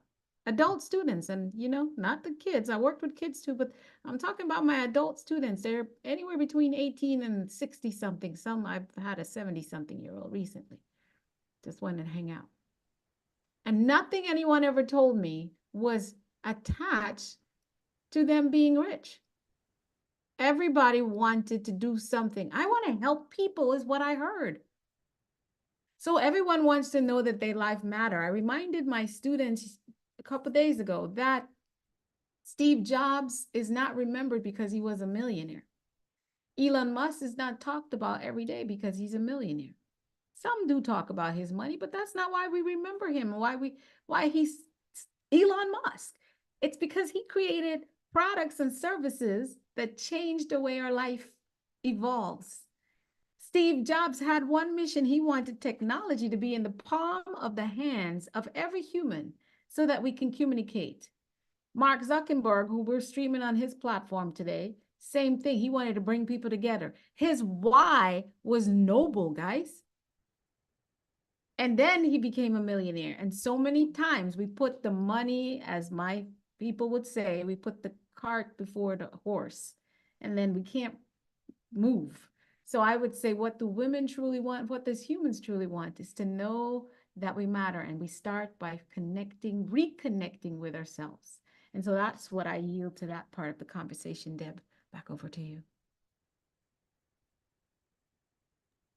Well, I just think that it is time that we could possibly wrap this up, and appreciate you all and all of your efforts and everything, all of your contributions. And at the end of the day, I mean, there's a lot of takeaways, but the biggest thing I think that I got out of it, and perhaps you would agree, is that it is about the relationships, you all. It's about the relationships. It's about who you're connected with. It's about who you're spending your time with, and about becoming the next best version of yourself. And I think that as a female, as a woman, that's my goal every day, all day, and to empower other women and empower youth and empower men, regardless, is that, again, we are people of value who value people and add value to them. And we do that by becoming the next best version of ourselves, because we can't give away what we don't have. And so thank you for investing your time in yourself today to be here on this platform, to invest in yourself and to share your knowledge, your wisdom. And I don't think there's any right or wrong answer, but I will remind us all that other people do have a perception. So when it does come to that social media, however you want to be perceived, the reputation that you want, you own that. And the foundation will also be about the relationships that you have. And I know Janae talked about that a little bit earlier. So I think that can be a wrap. Dr. Alisa, Dr. Kareem. Thank you so much, Deb. Thank you. So, Dr. Kareem, I'm going to go ahead and let you say your closing remarks, and then I'll close out. You're muted, but I'm gonna punch the people with Zoom. I promise you. I'm gonna go to the Zoom offices and start swinging on folks. Every time I start to talk, and I'm like, that daggone microphone is muted. I'm coming for y'all, Zoom. I'm letting you know. I was zoomed out doing 2020 because of COVID. I still ain't got over that yet. I'm coming for those people. My closing thought, and this is hard only because it was so much that we covered today in territory. I mean, the thing really could have went a whole nother hour and still gave more value because there's so much insight, especially as folks start to get deeper and deeper into the layers of the onion. The only thing that I'm going to bank off of as I get ready to shut down for myself is the conversation on societal norms. And this is my firm belief, whether you are male or female under the sound of my voice, the bigger the goal you go after, the farther it will be away from a societal norm. I'll say that again. The bigger the goal you set for yourself that you want to achieve and go after, the farther it's going to be away from a societal norm. And so in knowing that, you got to be okay with it and understand you can't take everybody with you on the journey. There's some people that can help you pack a bag, but baby, they're not designed to get on that flight and go to your next destination with you. And you can't miss your flight based on trying to play within the confines of what everyone else around you says, thinks, or wants you to do. Because a lot of times what you do, as grandiose as it is, takes people out of their comfort zones without their permission. So most people will fight to defend it. So on that note, I'm gonna lay it down there. I'll pop the ball back over to the next person. thank you so much. Before I just want us to celebrate Coach E. Let's wish him happy birthday. Shall we sing? I was gonna say we shall. Sure. Can we Hey, sing the wait quick a minute. version, not the long? And it's got No, Crystal. I have a request. Crystal, come on. I gotta meet you, sister. Come on, girl. I have a request. Yes, sir. If you're gonna sing for me, I need the Stevie Wonder edition.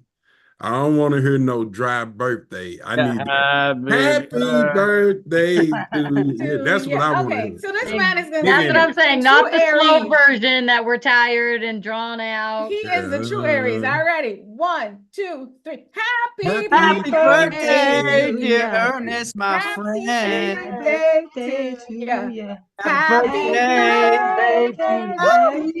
birthday. There you go. Thank you. I appreciate you all.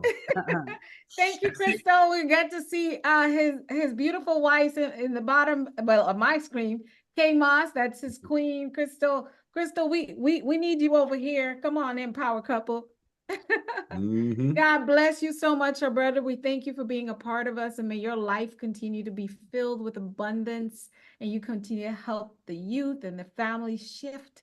And we are so honored to have you as part of our community and one of our leaders. And we know that your life will continue to bring light everywhere you go. On behalf of all of us, we appreciate you. Happy birthday. Thank you. Thank you so much. Happy birthday. Just as much, we appreciate each and every one of you. We are the last standing here of all the numbers, but we have done our job, and this is what leadership is. This has been immensely valuable. We're going to chop it up and make content for our social media on what was said and done here. It's been powerful. Officially, Mindset Mastery 360 has taken off. We're now in flight because this is our first time. It's our coming out party. We chose to bring it out for Women's History Month. And so thank you all for helping us and for supporting us. We've had some donations come in. We thank you for all of you who put whatever you could into the pot to help us put this movement. We've got some exciting things happening. Go to www.mindsetmastery360.org, click join us. That's it. And you'll go through the process of becoming a mindset ambassador and being a part of this. In this community is just dynamic. You don't get to sit from where I'm at watching everybody do what they did to make this a reality, because we all run businesses and jobs and we coach people and we speak on stages all over, but we have taken the time out. And our group in Africa who struggled to be on, so their voice couldn't be heard as much, we will be back swinging, and you will hear from the rest of the world. Listen, thank you all for supporting. Thank you for watching. Thank you for believing. And remember that everything begins with how you think. What you speak, what you do is what you become, because it all begins with how you think about yourself and the world. Perception and all of it matters.